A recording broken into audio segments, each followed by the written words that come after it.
to death. I'd like to propose a toast.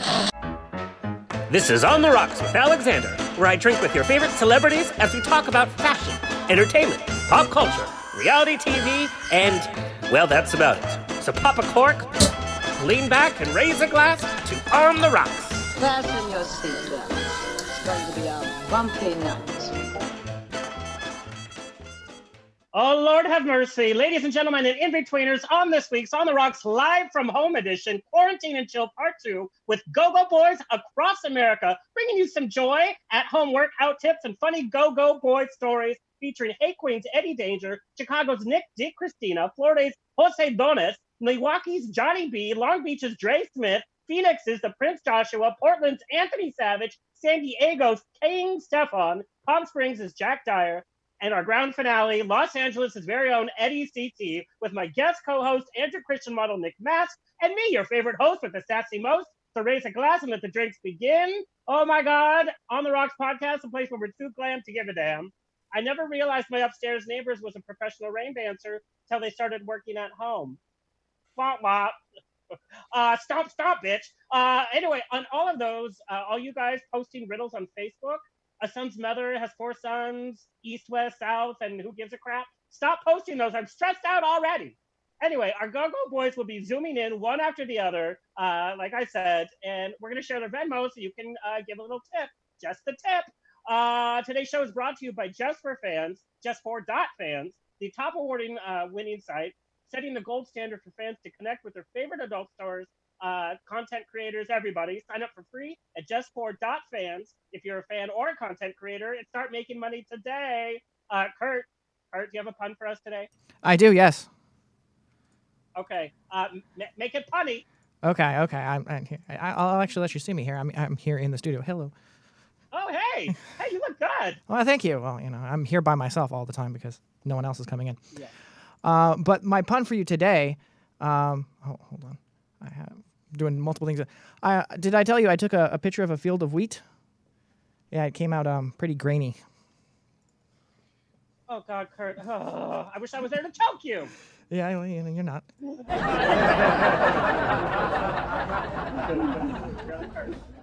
Thank you to our sober listeners for tuning in. We love you. Thank you for holding our hair back and driving us home. Speaking of drinking, the official vodka of On the Rocks is Equality Vodka. 20% from every bottle sold helps fund nonprofits that work to secure equality for everyone. Visit them at equalityvodka.com and social media. The show is brought to you by Straw Hat Media. You can watch and or listen to every one of our over 200 episodes on OnTheRocksRadioshow.com. New episodes drop every Thursday. Hello to our listeners around the nation on iHeartRadio, Stitcher, TuneIn, Apple Podcasts, Google Play, Spotify, Roku, Pandora's podcast section. Watch us on YouTube and the Facebook pages of Trending Now app, GED Magazine, and I Love Gay LGBT. And of course, On the Rocks Radio Show Facebook. And subscribe to us on your favorite podcast player. Like us on Twitter and Instagram at On the Rocks On Air. Send me an email. Book me for a wedding, funeral, quinceañera, bris. I don't care. I will show up. Well, not now, but info at OnTheRocksRadioshow.com. Send us your questions and comments and nudes. Upcoming events. Just kidding. They've all been canceled. Please welcome to the show my guest co-host tonight, no stranger to appearing in his undies, the winner of an Andrew Christian model search in 2016. He has become one of the main faces and other body parts of the global fashion line, with appearance at nightclub events and pride throughout the U.S., including an interesting appearance on MTV's X on the Beach. Please welcome Nick Masc.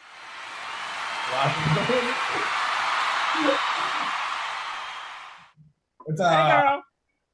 Hey. Okay, so I have to ask, when all this went down, everybody was saying, oh no, what are the Instagram models and boys gonna do? What are you guys doing now? A lot of the home workout videos now, that's like it, literally it. Like you can only take so many photos in front of one place in your house. Well, that's just it. It's like, and then it's kind of like your fans get to see a little bit more, like they get to see you like in your habitat. Isn't that a little dangerous? Yeah. They literally were like, okay, this is where I live. And they know every part of the house now where I'm staying. So. Well, and it's funny because people are not used to necessarily taking pictures in their own home. So you get to notice little things in the back. Like you notice, certain things that they leave out, or that they're messy people, or that they're watching Judge Judy in the background, or Right, and go figure, I have a mirror in the background. So guess what I do all day? wah, wah. But like, what's a typical day for you? Wow. Let me go through it. It's really fast. Try to keep up. All right. I wake up around 11, work out outside with like home weight, like home gym stuff, watch a movie, watch a series, eat, watch a movie, watch a series, take a picture for Instagram. Wow, what a full day. I know, right? It's almost like I was a model again. Rumor has it you're stuck at home with a new boo. Yeah, for sure. Super excited. That has that been made public yet? That you have a new boo? Yeah, it's been thrown around. You know, it hasn't hit the market, but it's been, everyone knows. They know the gist of it. Close friends and random people on live know it. So I mean, like, basically everything. Now it's public, girl. But now it's out. Now but you guys are stuck together. Are you guys getting on each other's nerves? Oh, not yet. We have alcohol. So yeah, we have that. Really, Nick? Because past relationships and alcohol haven't really worked for you. Oh, well, you know what? Past in relationship, it's not with the alcohol. Don't blame her. Don't blame her. It's not the alcohol, for sure not. Okay. I don't know her, right? Yeah, it wasn't Jose Cuervo that fucked me over, girl. Kurt, are you still there? I am, yes. Okay, so I forgot. I don't have a clock on this Zoom thing. I have no idea what time it is or how many minutes we have left in the segment. Oh, okay. Yeah, we have 3. Make it fast. Can you just give me like a 5 and a 10? Sure. 5 and a 10 towards the next one. The next person. Yeah, give me like a 5 and then give me like, okay, it's time. Okay, I can do that. Okay, sorry, Kurt. What time is it now? I don't even know. Oh, I can check. It's 7:09. Never mind. Okay. All right, Nick, you're going to be my co-host today. And we are talking to go-go boys across the U.S. Now, you've been around. We know you've been around. You've been around the U.S. Let's see if you know some of these boys.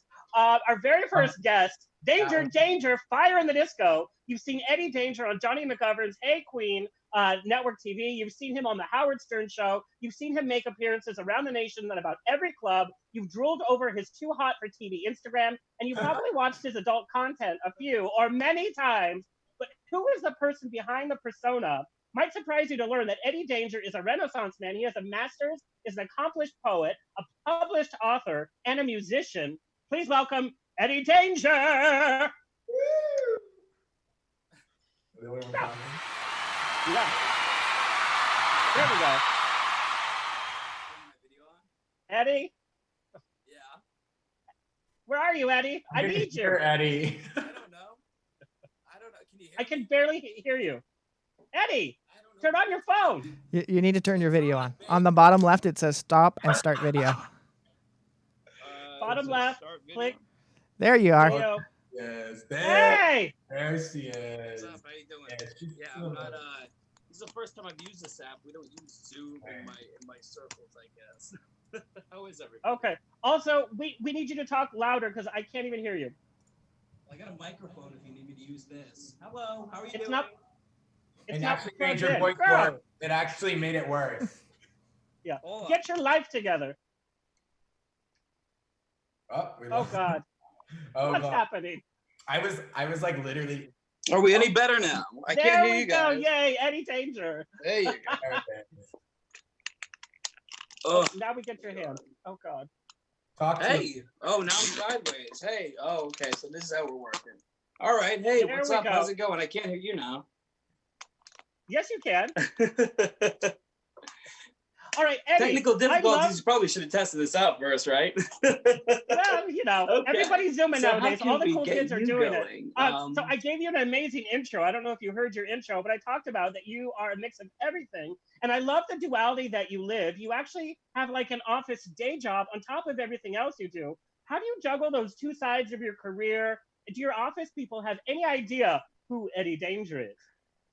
Yeah, I'm sorry. It's a little distracting right now. Hold on. Okay. So, yeah, everybody knows what I do in the office. I actually this is no news to anybody, but I was recently I had a coworker who was a working girl, and anyway, so I guess it's no hold bar these days. Everybody can be a sex worker in the office. You just have to pay your taxes, pay all your taxes, and make sure you're good to go. You know what I mean? Live Well, an it's funny honest because a life. movie You came do out in the whatever you want '90s inside. called Working Girl, and now it has a whole different, theme to it. And you have been a go-go boy. Well, you see, the thing is, you can be a sex worker, but as long as you pay your taxes and everything's all clean and nobody's breaking the laws, it's all good to go. It's all gravy, baby. But I'm working from home over here. It's awesome. I got my little computer set up back here. Yeah. Well, and our president loves a good working girl. Well, as long as they condone it. I wish I could hear you a little better. Let me try to turn this up.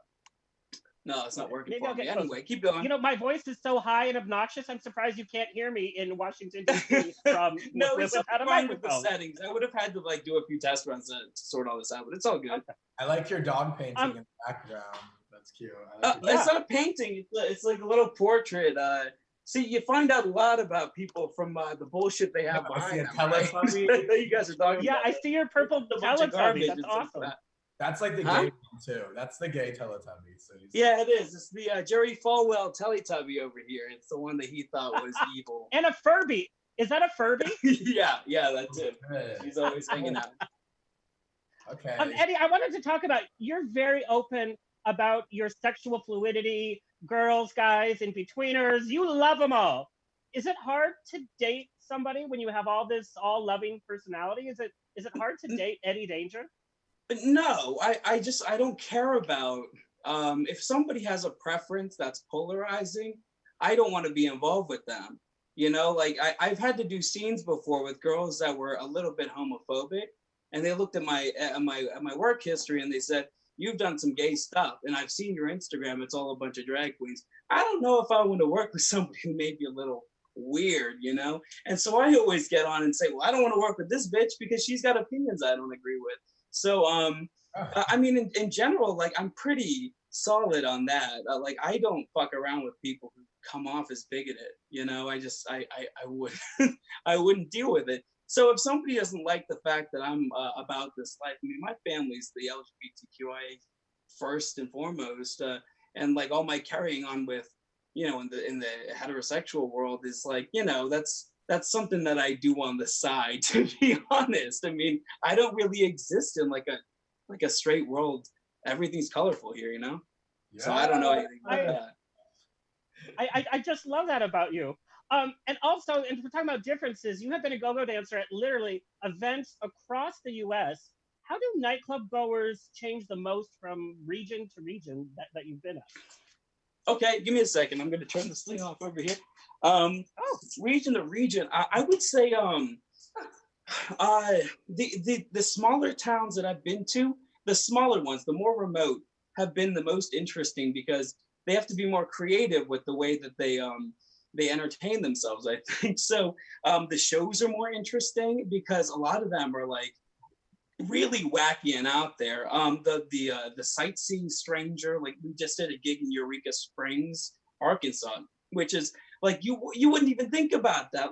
Arkansas, you think of the capital, but you don't think of Eureka Springs. But they have a replica of the Brazilian Christ statue just posted up with all this Christian music playing around. It was crazy. I was gigged there with Nebraska and a few of my friends and Derek Barry. It was really fucking fun.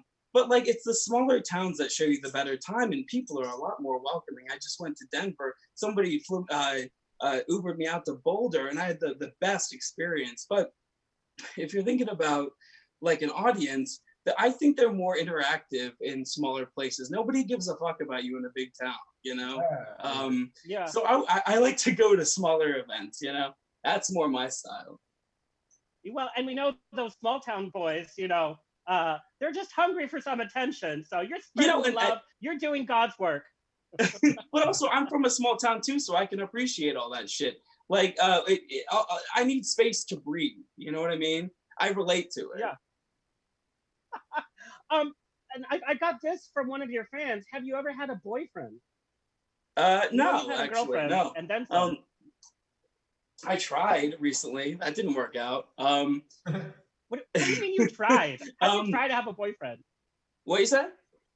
You put effort how do you into try? it. Like, how do you try to have a boyfriend? You put effort Well, into I it. mean, you make an effort. I mean, everybody we segregate in between these. You're gonna be the one I fuck, and you're gonna be the one I get to know. We all do that subconsciously, and I just I made an effort with some kid that was a little too inexperienced, you know. But of course, I'm a grumpy old curmudgeon who like sits in a cubicle all day. So kind of hard to relate to that when you're like a pretty boy running around the city. You know what I mean? So Eddie, I have to ask you. You know, every go-go boy, and I'm a big fan of go-go boys. Like, I pay attention to their craft. Clearly. But every go-go boy, Yes, you do, girl. but every go-go boy kind of has like that signature move that they do when they're not really paying attention. They're like, oh, you know, let's do like a little flourish. What is your go-to signature Eddie Danger go-go boy move? You know what I do when I don't want to be bothered? I can show you right now. Yeah, I want to see. This is what I do. Hey, this is my go-go move. I'm like,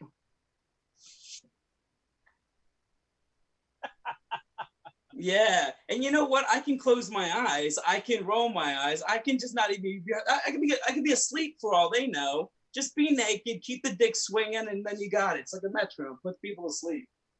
You know. And it's very like hetero. Like, yeah, hey, what's up? Okay, I like that. Now we know your trick, Eddie Danger. Well, it's fine. Everybody knows when I'm miserable anyway. That's no news to anybody.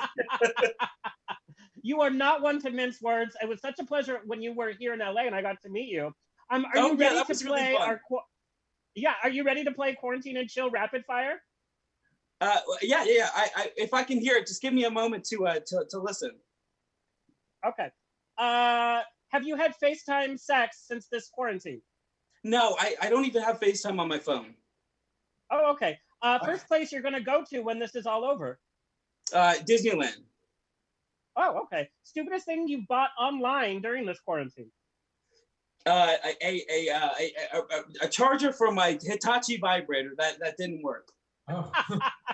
Least favorite song that you have to dance to often? Oh, everything I've ever danced to. Shadiest thing you've done to another go-go boy backstage? I don't know. I'm usually a house mother, so nothing really, except for maybe let them know the truth. And sometimes people don't like that, but I don't know. All right. Last TV show that you binge watched? I just turned on a TV. I never watched television, but what was I watching? I watched The Tiger King. I figured it was important for my gay fucking education, because now we have an icon that's running around with tigers. That's not the Oh my God. Wait, are you talking about that tiger show on whatever? Yes, that's not good for our community. I refuse to watch that. That is like, it's like Florida Bama Shore basically with tigers, right? Is that what I'm saying? Yeah. Well, I mean, you have a lot of really strange things going on in that situation that addressed some gay concerns that I thought was interesting to look into, like polyamory in the middle of Oklahoma with fucking wild. It's just a really unique scenario, and I thought, at least since the guy was gay, if he wasn't gay, I wouldn't have given a fuck. But since there was that whole slant to it, I was like, okay, let's see if this guy's a queen. You know what I mean? Am I losing you? You lost me at I watched the tiger Nick, do show. you have any questions for Eddie? No, it's a couple compliments though.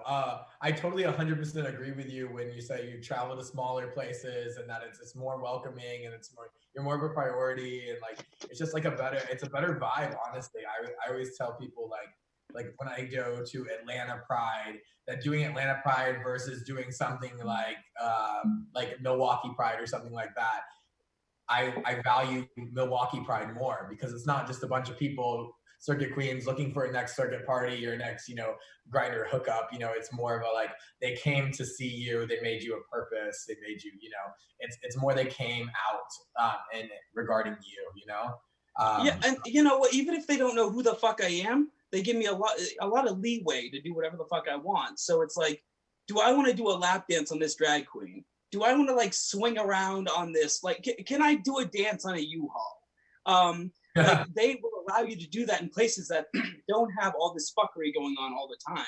You know, Yeah, sure. New York, you can see somebody streaking all the time. It doesn't matter if there's a naked guy in the street, but it does matter in where was I? In Bend, Oregon, when you're walking around with a jock strap on, you might get shot. So that's shocking. That's interesting. You know what I mean? I'm into that. So that's why like the big cities, like it's still exciting. It's a huge rush, but it's like, you know, it's a different not type of rush, though. It's a different type of rush, you don't get the fuckery the way you do elsewhere. Yeah, I've gotten some fuckery before. Got one of the best blowjobs in my Eddie, life in Oregon also. I just have to say thank you, Eddie, because you stick up for so many different groups, even on social media. If somebody says something negative towards a certain group, you are the first one to defend any type of group. You are a stand-up guy. Okay. Eddie, give everybody your Venmo. I get pissed off. I got little guy syndrome. So hey, who wants to fight? I'll take all of you. Girl, I've seen you. Not so little guy. Okay. There you go. Yeah. Eddie, give us your Venmo. Let everybody know where they can give you just the tip. Well, they can give me the tip at Eddie Danger, but you know what? Give it to somebody who doesn't have a job right now, like somebody like another porn actor, or you can subscribe to my Just for Fans or some other way. I don't know. I feel bad asking for money right now. I'm still employed, you know. You know what? You are such a gentleman. We opened last week's show with Mayhem Miller from RuPaul's Drag Race, and she said the same thing. She said, give my tips to people that really, really need it. And there are a lot of people out of work. Thank God you can work from home because your content is fun to watch. And, you know, you're at home. So, you know. Girl, if anybody wants to sit through it, it's mediocre. You know, it's what, you know. Does the telephone? That's the way we spin it. We love you, Eddie. We cannot wait to see you back on the circuit soon. Have fun in Washington, D.C. Awesome. Yeah, having a blast over here. Trust me. Okay, perfect. All right, we'll see you. All right, have a nice day. On that note, bye, Eddie. On that note, we are going to take a quick break, and when we come back. Later. Cut him out. Why was that just my forehead, by the way? Anyway, we're going to take a quick break, and when we come back, Chicago is representing. Bro. Okay, that was our break. Oh, okay. Is it? All right, I'd like to welcome to the show our next guest, Nick DiCristina, lives and works in Chicago. He has been working the circuit for quite a while. He's a true Aries. He's fun, wild, and free from Chicago. Please welcome Nick DiCristina. Oh my, he's shirtless. Hey, Nick, how are you? I'm good. How are you doing? Oh, you know, just trying to survive the self-quarantine and do a whole show from my living room. Not even my living room. I'm in my bedroom right now. We officially have a sandwich. We're doing a Nick sandwich now. It's officially. Yeah. Oh, I'm the meat in a Nick sandwich. It's a Nick on Nick action with a little bit of on the block. Oh, sorry, Nick. Two bottoms don't make a right. Girl, I don't like. Girl, she always comes to me. Okay, where's my compliment? You gave the last guy a fucking compliment. Where's my goddamn? Bitch, I'm just sitting here waiting. I'm like, and Nick, you were great too. Nick, we know you're great. We just know. So Chicago, Nick, I want to know, how did you get into the whole Go-Go Boy circuit? And do you remember your first time dancing?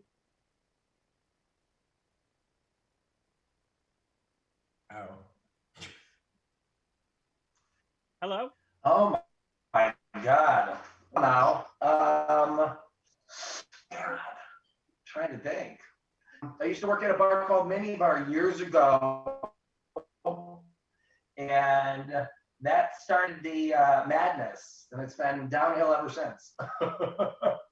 Were you nervous your first time? Like, oh, I'm in my undies and people are watching me and they're putting dollar bills where the sun don't shine? You know what?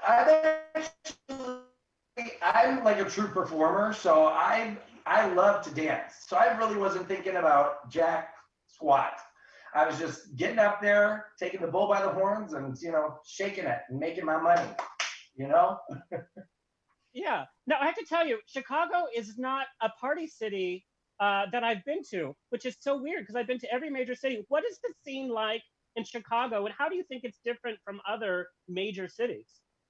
Well, the scene in Chicago it's more like it's a close-knit scene. I mean, God, it's like, it's a few blocks long, but everybody knows each other. And to be honest with you, the scene has been getting bigger and bigger, and we've been throwing, you know, some crazy parties up until like the last 2 or 3 years. So, I mean, we're really like coming out of our shell even more.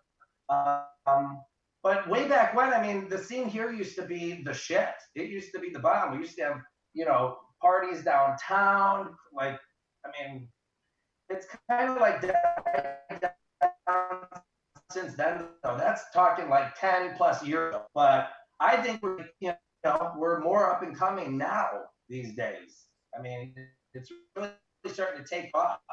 But it's not like in New York City. It's not like Los Angeles. I mean, it's up and coming again. I'll be honest with you.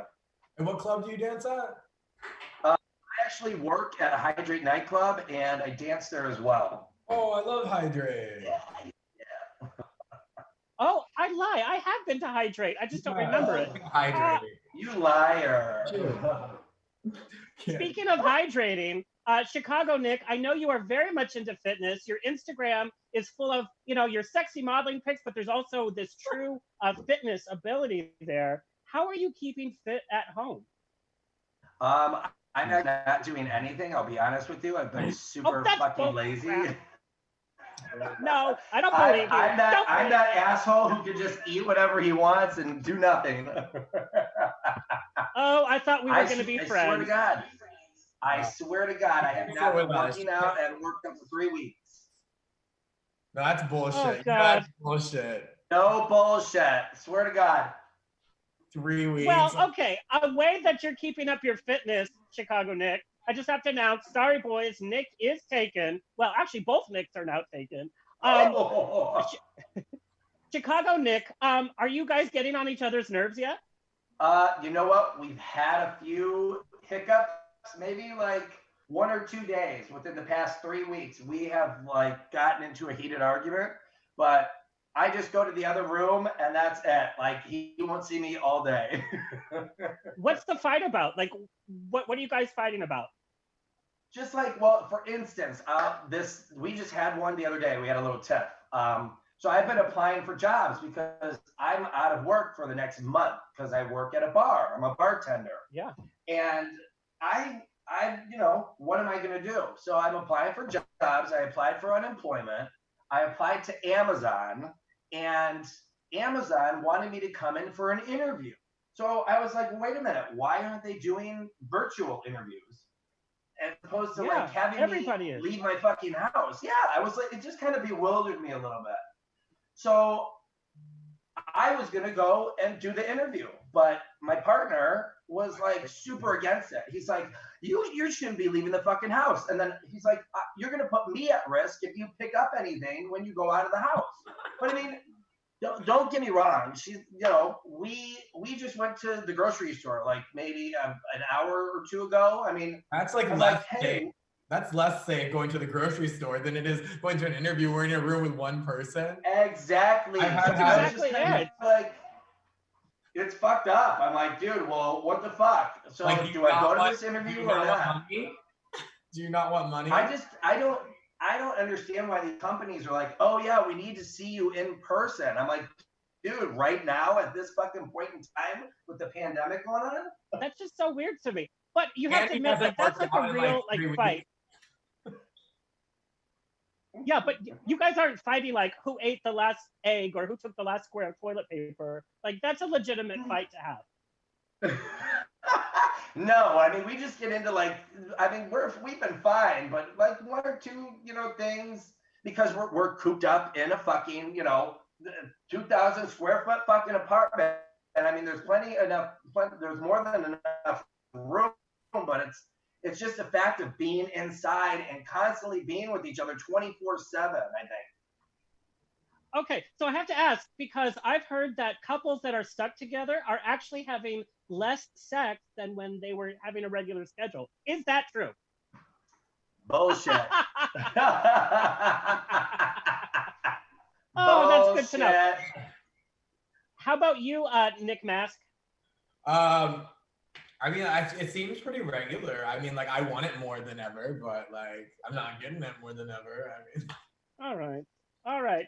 Chicago Nick, I need to know. I know from being a big fan of Go-Go Boys, every Go-Go Boy kind of has that kind of signature move that they go to when they need like a little pick me up or when they're bored and they just go to like their signature move. What is your signature dance move? Oh, I have a treat for you. Everybody's Oh my gonna die. God!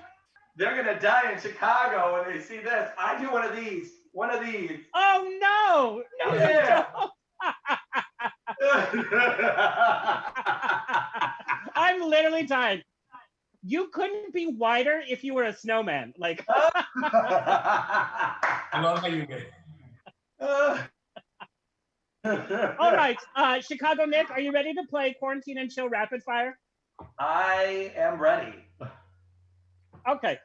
Biggest pet peeve when dealing with people that are tipping you at the club?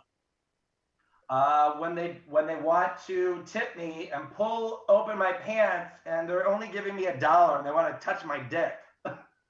No, that's worth more than $1. Exactly.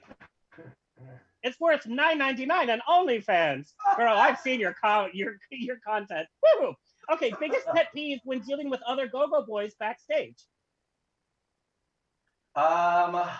The go-go boy that like is a know-it-all that thinks he's the star of the fucking show. Okay. Strangest fan comments or requests you've received from social media? Oh, God. Besides being on this show.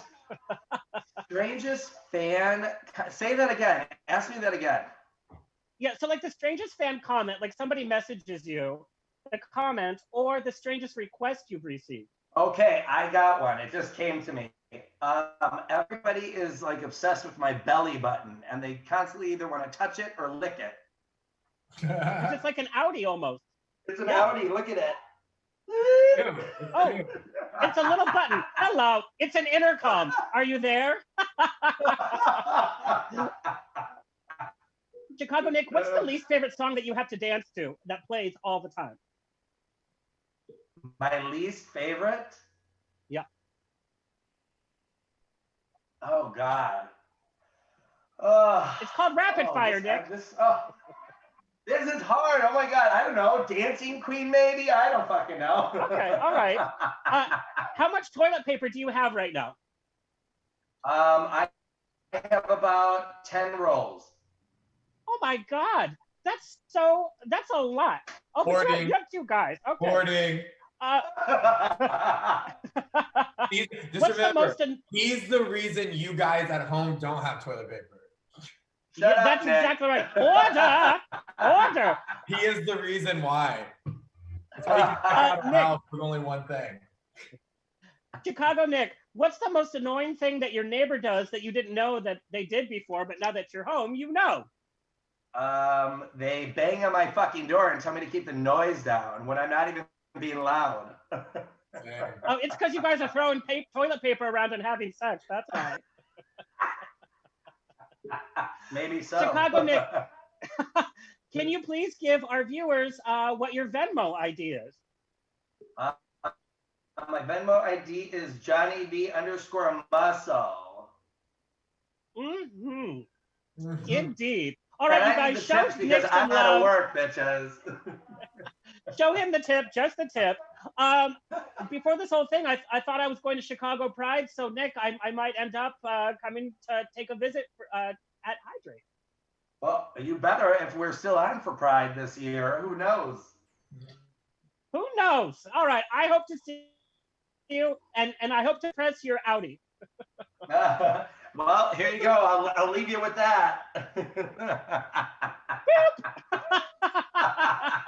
All right, Nick, I hope to see you soon, and stay healthy.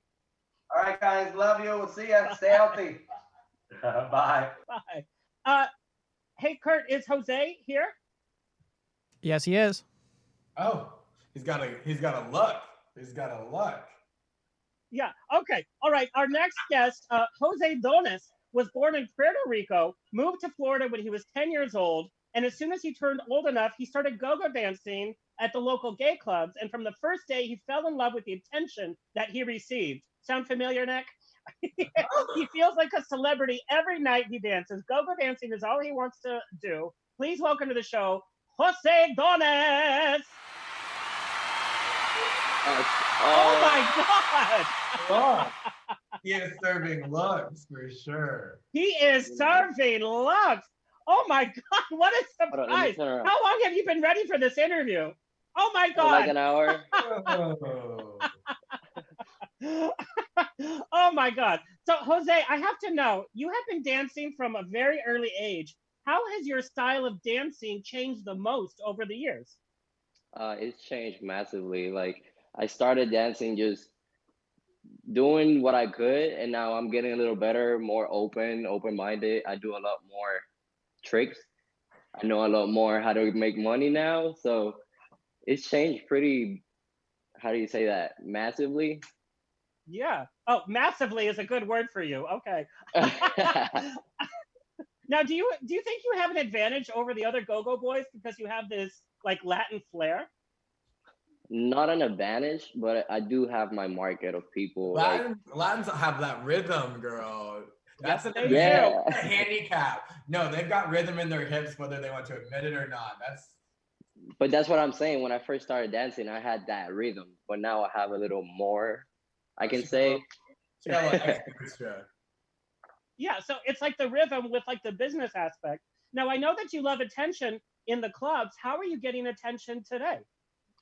I'm getting attention by posting a lot on my Instagram, on my OnlyFans, doing this with you. Thank you for inviting me.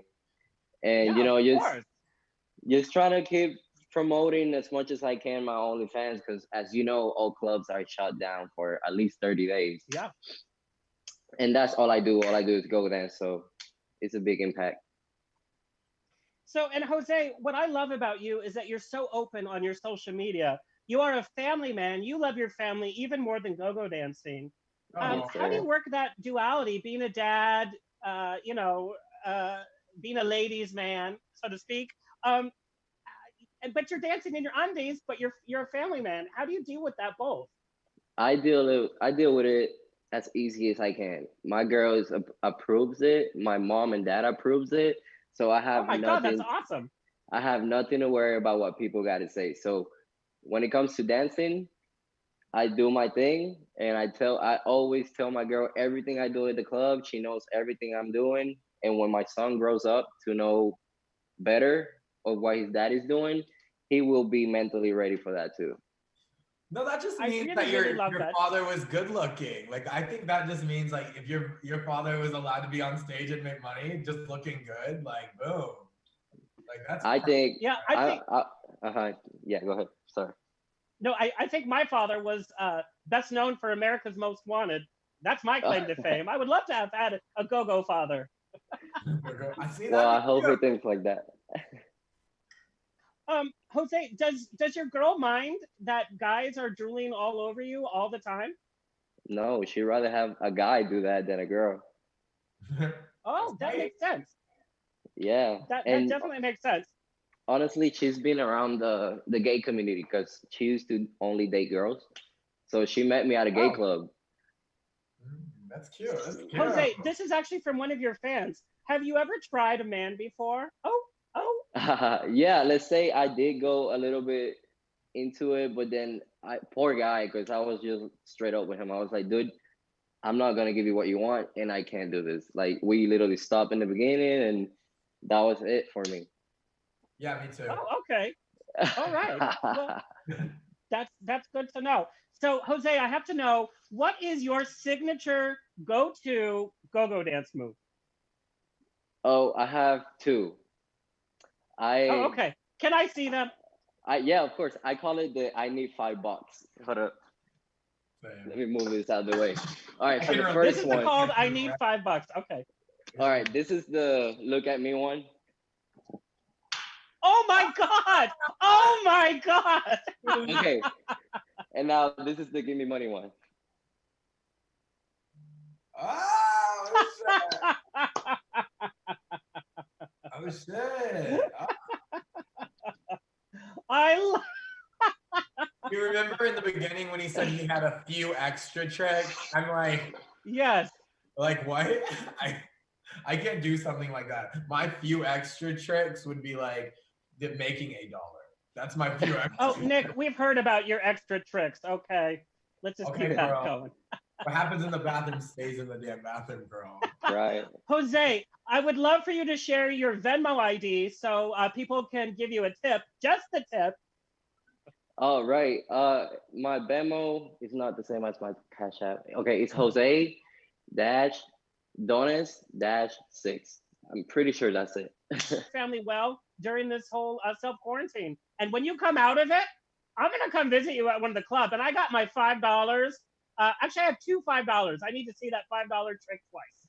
Well, when you see me do that handstand, you know what time it is. And you got his Venmo, girl, so you can send it. All right, Jose, be safe, and we will see you soon. Gracias. Gracias. All right, our next guest, Mr. 5 Nightclub 2019, performs in Milwaukee, Madison, Green Bay, St. Louis, Omaha, and Minneapolis. Minneapolis, I can't even say that right. He is the wild farm boy getting ready to move over the other boys. I use the moo because it's a farm boy, right? Okay, anyway. He's always ready to be wild. He is Jonny B. Wild. Please welcome to the show.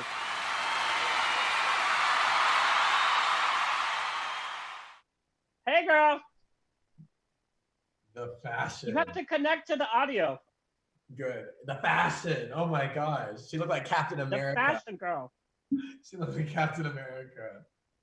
No, there we go. All right. We were just talking about your fashion girl. Are you having a seizure? What's happening? I'm kind of into it. I feel like I'm gonna ride at Six Flags. Yeah, it's like a music video, and we're seeing every inch of his room, by the way. Right? Yeah, it's nice. That one?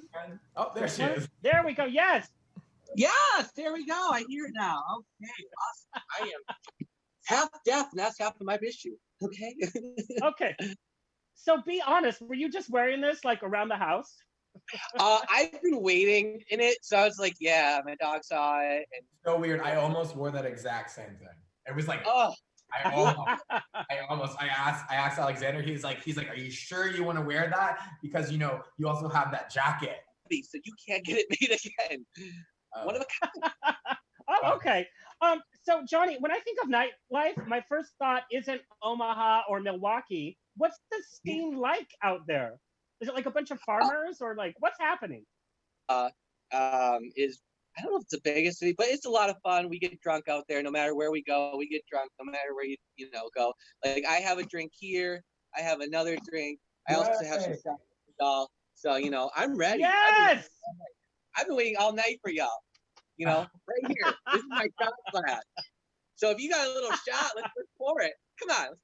Oh my God, yes. Yes. The only person that has drank. The only person beside us that has drank. Are you You know what? Yeah. Because I'm from Wisconsin, that's how we prepare. So I'm gonna take a quick sip, okay? Yes, B. Oh, there we go. Woo! We gotta wash it down. So I have to. Wisconsin does it. Oh my God, he's going to be so drunk. We're going to be responsible for alcohol poisoning. I'll be on the I have to floor. tell you Don't though, I went worry. to Illinois once. I went to Decatur, Illinois, and it was out in the middle of a cornfield.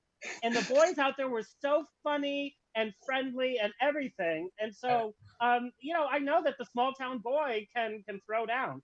I know that you are very proud of being a corn-fed farm boy. Oh, right Not here. the usual. I also wear another layer. There it is. When I worked in Iowa with Nick, so I'm wearing the same. I'm wearing a layer also. you're wearing the same ones? No, I thought we were close. but I'm wearing my brand. I'll do this little brand moment Wait. here. Let's see that again, Nick. Yeah. It's a full camo moment. There we go. Okay. All right. So, Jonny B, I just have to say, but I love that you have a body type that, like, in LA, we don't usually see because people in LA haven't eaten since birth, right? Oh, God. I feel did like you ever feel?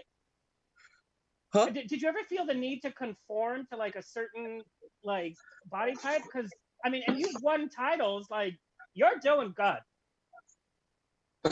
Yeah. No, I just tipped over the chair, so I'm kneeling. So I did. Yeah, we're talking about getting drunk. Anyway, yeah, I did conform to one time when I was younger. I thought I had to be skinnier, and bitch, people love the corn-fed beef boys. You know, they love what we bring out, and we give them a body type that they don't get to see much, and it's a lot of fun to show it off. And I love doing it almost every week. And I was booked until the quarantine, and then I went crazy.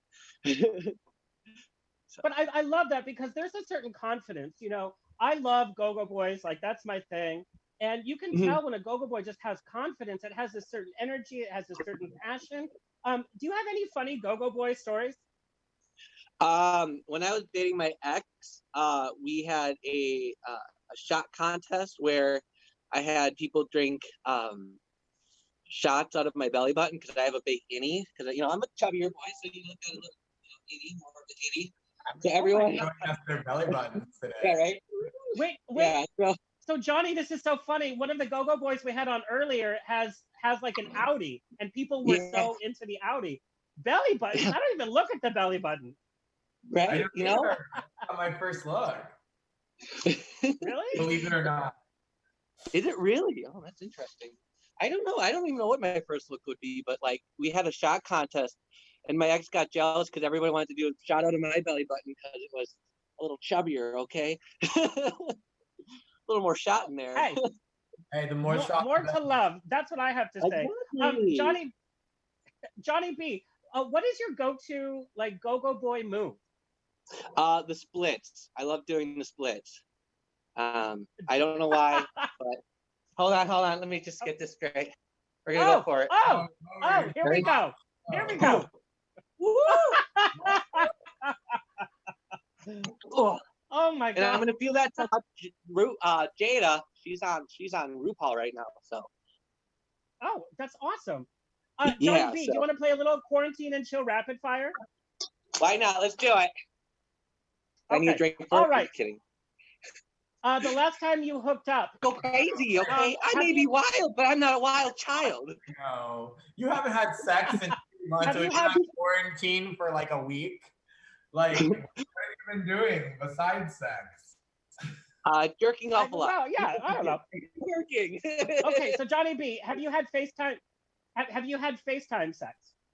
I don't have a phone that has FaceTime, even though my work phone does. So I don't want to try it. So I don't know. Okay, all right. Strangest thing you've done since being self-quarantined? Because I miss doing everything else. What's the first bill? Okay, what's the first bill that you're not going to pay when it comes down to it? Oh, my student loans. Fuck those. Last TV show that you binge watched? We just watched. Well, it's not like binge, but we were like rewatching Zoe Exonori. I can't talk. A playlist with all the musical where they sing and stuff, and she was just singing. It was crazy. It was so much fun. But yes. All right, you are so gay right now. Like, or Zac Efron. Jump Street Channing Tatum, or like now Channing Tatum. See, I was just gonna say he's changed. Like Magic Mike Channing Tatum, or like 3 months into the quarantine Channing Tatum. Probably before the quarantine. Yes. Oh, girl, I love big and beautiful. So yes, I would say that too. Yeah. Johnny B, tell our fans what your Venmo ID is. Oh shit! I wrote it down because I kept seeing that you were writing it. It is Johnny B-3, and Fed boy, Mr. 5 Nightclub 2019. Thank you. Johnny, I want to come visit you. Like, I really do. Come to 5 Nightclub, because when we open up again, bitch, we gonna have a party. And we're back from our break. But you see how fast that works? It works amazing. All right, I want to introduce our next guest, Dre Smith. Oh my. A hunk of burning love. Dre Smith, made in the North, raised in the South, trained in the East, and now shaking it up in the West. Please welcome Dre Smith, aka Dre the Cyborg, performing in Palm Springs, San Diego, LA, and Long Beach. Hey, girl. This camera just turned off. Literally. He saw you and got scared, girl. No, he did. Like, he was on camera. He probably just has to reconnect. But I can tell you something about Dre. Dre has performed in so many different events. He just performed at ICB, or IBC, which is International Bear Convergence. He does a lot of events, especially in Long Beach. You know, Long Beach has its own scene going on. What? Oh, this is almost in a dangerous angle. Oh my God. It's like watching Silence of the Lambs. That was that POV. That was that POV angle. That was a PO. I just saw something. I don't know if I paid for that. That is a category on Pornhub right there. Hey, Nick, what's the strangest thing that you've done, like, on camera that you didn't know that people could see that happened? Well, it's not on camera, I guess. I told I just talked to Andrew about this actually today. And this one time we were filming the Massive video, I was doing a fake choke fuck scene and I snotted all over my face. I kind of like stop the whole thing. Oh, well, that's just cute. Okay, so Dre is here. Dre, please welcome. Thank you. Welcome. Oh no! There he is. Oh, Dre, we have seen more of your room than I've seen in any room. I love everything that you do. I love all the events that you play at. You just performed at IBC, which is International Bear Convergence, and that was kind of the last big event that we kind of saw in Palm Springs, even in Southern California. How was that event for you? It was really amazing. It was like my second time, well, it's my actual first booking for them, because I've danced with them last year at a pool party when I wasn't really booked for that. Because I was like in the pool party, I'm just looking at the other go-go dancers. I'm like, I just want to dance. And so I asked like one of the guys. And but this year it was really fun. I danced for like so many parties, especially on the rough on King party that they had. Automatically assume, or that you're like, you don't even know the reality of it. What are some of those biggest misconceptions? One of the big misconceptions for me, well, that most people came to me was like, oh, you must drink a lot to go up there and dance. You probably do like a little bit of this, a little bit of that to get you in. Move you. What do you do? What if the song just like the worst song ever? Say it's like Lady Gaga's new song or something, and oh, shade, girl, shade. Like now we just got shut down by Lady Gaga. She's part of the mafia, girl. You better watch it. Girl, go ahead. I don't know about it. If the song is complete trash, that's what I meant. I try to make on the best way I could. Yeah. You sing your own song in your head. You're like, I think of a song that has the same beat, and I just go. I do that. Jay, I have to say, you have such a positivity about you. I've seen you perform, I've seen you dance, but also on your social media. Like how do they differ the most? For like bear events, they try to include mostly everybody. Like it doesn't matter what shape you look like, from like being bigger to a little bit, have a little weight on you, to everything else. They're just really welcoming. For the other gay events, there's a little hesitation there, girl. So when I say it has its moments, like for me, I'm more of a bear looking guy, but like dancing at some bars or whatever, the clientele likes to go towards like, oh, they like skinny boys. They go to like much thinner, smaller frame, but everybody likes what they likes. So and that is happy with their body and that is interacting with the crowd and is feeling the music. That is 10 times sexier than somebody who hasn't eaten, in a year and who's grumpy all the time. Like, I'm just not into that. Yeah. So Dre, I have to know, what is your signature go-go boy move? Most people go crazy for my thighs. They come up and they're like, oh my gosh, your thighs are so huge. Like, oh my goodness. Oh my God, they are huge. Oh my God, we just had an earthquake. That's what. That was amazing. Like one side. Girl, I feel the earth shake under my. Okay. All right, are you ready for a little quarantine and chill rapid fire? Sure, let's go. All right, stupidest thing you've heard or seen someone do during this whole quarantine? I've seen a group of people have like a whole cookout, and I'm like, we're supposed to be inside? What are y'all doing? Yeah, okay, all right. Shadiest thing you've done to another go-go boy? over again, and I make this. I'm like, really? Anything original? Anything new? Oh, I think I know that Go-Go Boy. I think I know that Go-Go Boy very, very well. What is the strangest thing you've had to do to your body or purchase as a go-go dancer? A thong. When I first started, I was so uncomfortable with it, but I'm used to it now. All right. What's the biggest pet peeve you have when people tip you? Don't give $1 if you're expecting a holler, right? Yeah, that's true. Ongoing problem. Yeah. So I just have to know, is there like a dictionary where like a dollar amount equals this? Like what dollar amount when I pull back the undies, and what's a dollar amount if I give it a little brush? Like, what should I be tipping? Because I literally have no idea. So for me, when you like brush across like a good little, a little touch, okay, I can handle $1 or $5. But if you're pulling on my underwear and stuff like that, I'm expecting at least 5 or 10. But if you like really like grabbing and stuff like that, give me a 20, please. Yeah. All right. Yeah. So now we know what amounts you guys should be doing, because I have seen people give your energy, and I love your social media. You have such a great positive attitude. Can you please give our viewers and listeners what your Venmo ID is so they can tip you? Just the tip. Yep, just the tip. So my Venmo ID is Dre K Smith, all in one word. $10 or $20. All right. All right. Stay healthy. We'll see you soon. All right. Thank you. You too. Okay. Our next guest is part of royalty, by the way.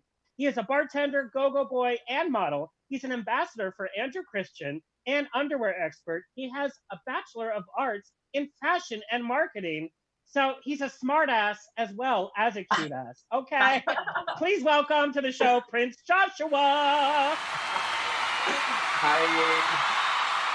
Hi. How are you? Good. So I just have to say, you weren't born and raised in Arizona, right? No, I'm from Idaho, but I'm not a hoe. Girl, that's not what I heard. Check out your Instagram, the Prince Joshua. And it looks like you've never eaten a potato, by the way. So how can Art Institute, and then because I wanted to study fashion, and Idaho has nothing for that. And then I figured it was close enough to LA. Don't say. Good. You said Idaho was close enough to LA. No, Arizona is. Oh, I was like, downtown isn't even close enough to LA. Well, I have to tell you, like I said, I do compete in a royal battle. Were you born into it? What's happening? So my sister said she did research that our bloodlines supposedly have like a royal Spanish blood, but the handle for my Twitter and Instagram started. I was 17, and we had this friend who worked at a tattoo shop, and he gave me this little crown. Oh my God! Oh my God! Thus became the prince. So I have to tell our viewers and listeners that actually was a scepter tattoo, and it grew into a crown. Booty, booty, booty, booty. I have a crown tattoo also. I have the Yeah. same story. Let's see that tattoo. Nick, what made you get that tattoo? So Joshua, I have to know, I'm fascinated with fashion marketing because it changes so much. What are the biggest fundamentals you learned about fashion marketing? And do you watch any of the reality TV fashion shows? So honestly, what I think I learned and what I think I know is just like the best thing to understand is your customer and their wants and the connection, because really when you can provide a product for someone who that's exactly what they need, then they're gonna buy it. So if you can find, a group of people who have a need and you can supply that need, then you're Heidi Klum and what's his face are doing another show which is strangely familiar to Project Runway. I kind of want to watch the new one. I don't know what it's called, but my friend and I were watching it the other night. Final Cut. Yeah, that's it. I want to watch it though. I haven't seen it yet though. So good, so good. Okay, Here's the difference is that they actually have a huge budget. They have Amazon Prime budget as compared to Bravo budget, so they can go to like foreign places, Okay. So I have to ask, what's the worst fashion trend that you fell victim to? The worst fashion trend that I fell victim to? Oh my goodness. Yeah. Honestly, I started wearing socks with my Birkenstocks, and I think socks and sandals. What? No. First of all, the word. What is happening? Wearing Birkenstocks. There's Birkenstocks first, and then he said, "Started wearing socks." Yeah, it's like a double. Like, are you Peppermint Patty at home? You have just pissed off all of our sponsors. Everything. We've lost everything. Are you a lesbian? I didn't know. They're so comfortable. I don't know. No. You know, there's no comfort in fact. What are you drinking? What's the easiest drink that can still remind us of a nightclub experience that we can make? Okay, so both my other roommates, they're girls, they're my girls, and we're all bartenders. So we've been making a lot of good cocktails. We did like blueberry vodka, freshly squeezed lemons, and lemon lime diet soda, which is like one of our favorites. And then right now I'm drinking a Moscow Mule, which is just, I use cucumber vodka, lime juice, and ginger beer. So I've always told my friends, don't order a margarita, don't order a mojito, don't order a Moscow Mule because it's so annoying to the bartender. Is that true?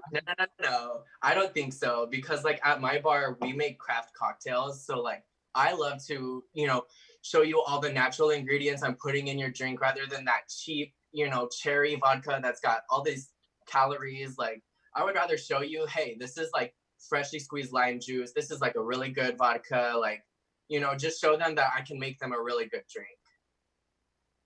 All right, Prince Joshua, I have to know, what is your go-to go-go boy move?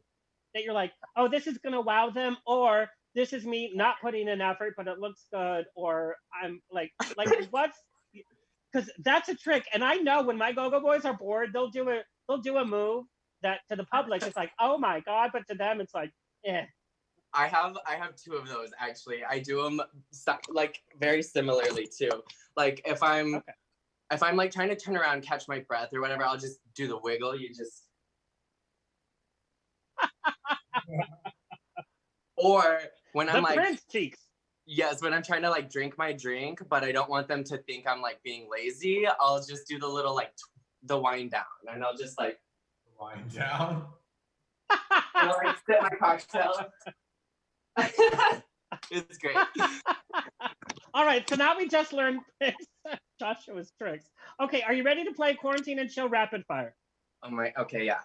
Here, hold on. Okay, what food are you binge eating the most right now in self-quarantine?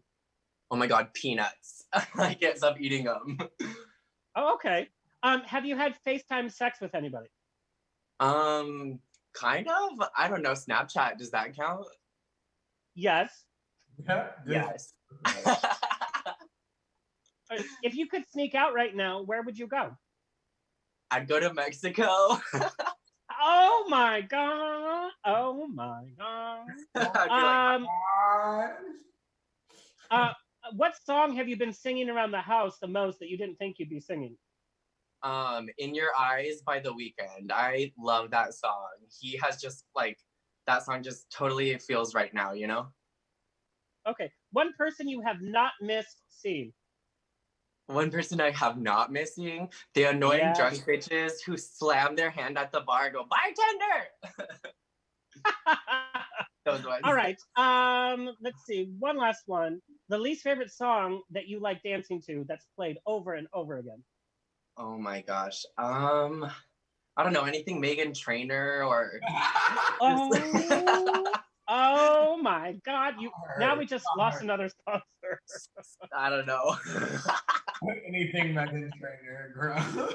All right, sorry, Meghan Trainor. What's wrong with Meghan Trainor? I don't know. I just want to be sexy. I don't feel sexy when I hear her. Nobody does, not even her. Excuse me, Prince Joshua. Big girls need love too. Okay. Oh no, Prince I love Joshua, I love Lizzo. Play some Lizzo, but not Megan. It's about her lack of power. All right. Not about her size. Please tell our viewers and listeners where they can give you a little tip. Just the tip. Okay, all my social media is the Prince Joshua.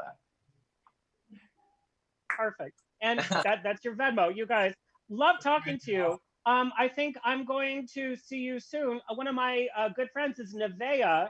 Who, I love Nevaeh. So Nevaeh came out to visit me for Palm Springs Pride. Oh, wow. That's such a small world. That's so cool. Yeah, and she referred me to you, so I hope to see you guys soon. Oh, come see us. Yes, Bye. thank you. Thank you. Bye, Prince. Bye, Bye. Prince. Okay, our next guest is from Oregon. I love that his profile says Salem because I think witches, right? Please welcome Anthony Savage. He's a self-proclaimed sassy independent dork, living his world shining as bright as possible. Dancing is life, music is passion, along with having fun socially. Okay. Also, he shares some hot content on Twitter, I might add. He's a performer at Stag, which is the premier male strip club in Portland. I didn't even know Portland had a strip club. Please welcome Anthony Savage to the show. Hello, hello. Hey, girl. Looks like it's raining over there. Goodness. No, so he was a little worried because he's like, I'm literally out in the middle of nowhere. Anthony, I love that you call yourself a dork, and I have to say your social media content is such a funny blend of sexy, provocative pics, modeling pics, but then we get to see some funny, dorky moments from you where your personality comes out. You aren't afraid to show all sides of your personality? Is that from your childhood? Were you a dork as a kid? I'd have to say realistically, yeah, a little bit. I just really think it was just me accepting me and coming to the terms of being who I am. I love being able to have fun, be dorky, just living your life to the fullest. Honestly. Well, and we've talked about dichotomies on the show. You know, we have guys that are in the gay world, but they're straight in real life. We've had, you know, fuller figure guys that have that duality. We have office people that work, and there's this duality that we all kind of have, and I love that you embrace that. So I have to be honest, I've never been to a club in Portland. Portland is not usually the city. I think I'm like, hey, I'm gonna go party, and then I find out that's a look. Is that like a typical look you do down the street? Oh my god. I mean, well, realistically, I've been in a few different things. So there is Mr. Gay Oregon. I've been a part of that for a minute. Yeah, before I became a stripper, I was kind of a stripper, but I didn't even know it yet. I walked around with barely anything, just underwear, which, by the way, it's funny because I own so much of all of the Andrew Christian collection. It was so crazy. I was like, what? No. I actually love Stag. I love Michael and I love everyone out there. Yes, yes. Michael told me a little bit. So there's always been this kind of energy with you, like pushing the envelope, kind of being an exhibitionist. Why? Okay, so pushing the envelope. I love that you say that because for me, God, where do I even put it? There's ways that you can describe yourself, you know, oh, I'm a cisgendered man, I'm trans, I'm bisexual, I'm gay, I'm lesbian, like there's so many.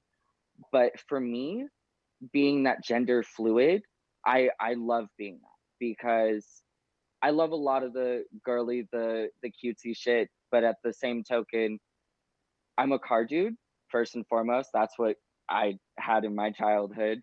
2016 Lancer, and I've done kind of a lot of modifications to it all by myself and with my stepdad's help. Obviously, I'm not the buffest guy in the world, but no, but it's funny because I've seen that on your social media. You are an exact car enthusiast. Like you know everything about the car. You know how to repair a car. You know, like that's kind of butch, which is so hot to have this like duality. It's like, hey girl, want me to fix your car? Like I love that. Girl, I don't even know what a Toyota Prius looks like. Hey, I don't even know where to put the windshield wiper fluid in. you. Like I literally wouldn't be able to do that. I just know a car is what you get in when they come to pick you up and what you get out of. So give me a break, honey, girl. Honey. No, it's... I don't ever remember the cars. You're right. It's fine. I love it. So Anthony, can I ask you how how does the environment accept you? Because you're very out, which I love. In Portland, which is a smaller town, which can be a little dangerous. How have you dealt with that? Have you had any issues? Um, Being as I've only been there for a few months at this point, and still kind of new to the game, I will admit that.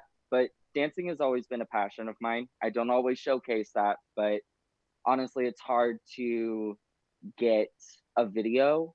You know, like I'll do snippets on my Snapchat or like little lives for Instagram, but like sitting there doing the choreography.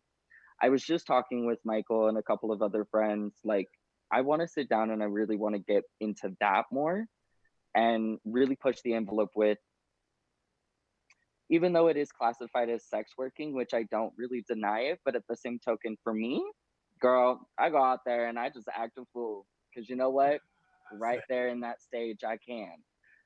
For Portland, there's this saying, keep it weird. Keep Portland weird, baby. We are eccentric. We are crazy. For a lot of the gay strip clubs out there, they're mostly drag bars. Where you were? Are you born and raised in Portland? Sadly, no. I am a military child and I was only born in California. But due to a lot of the history. You always hear people, they talk about their hometowns. It's never that good. You just boosted Portland up. So I was like, there's no way he's from there. No. I've had a little bit of a mix of everything. The only place I have not been is all the way out to East Coast. So Illinois, kind of sprinkle your way down and all the way up to the West Coast. Yeah, West Coast, West Coast. It's kind of where Anthony, I've been can I for ask the you- last. Go ahead. What was your coming out story like?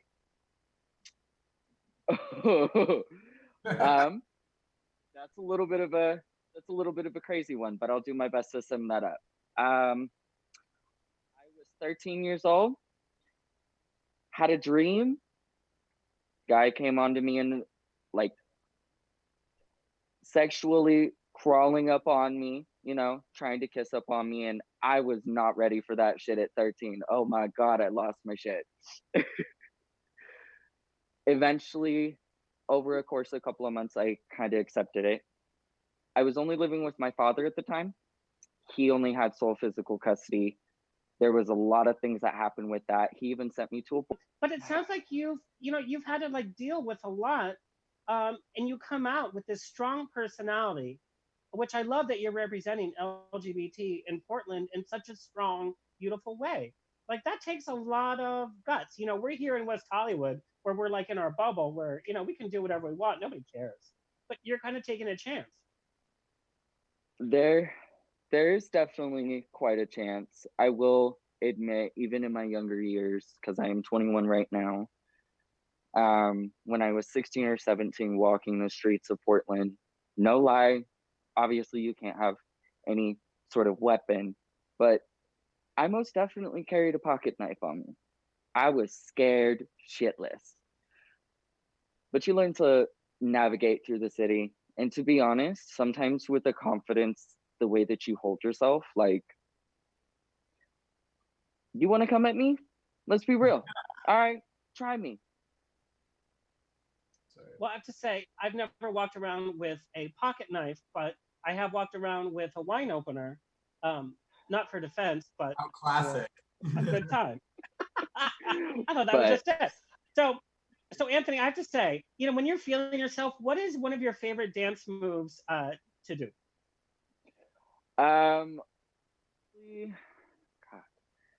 I'm kind of all over the place. I will admit I'm energetic, but one of the things I really do when I'm like in a groove, honestly, I love body roll. Yes. So Anthony, I have to be honest. My body does that when I just walk across the room.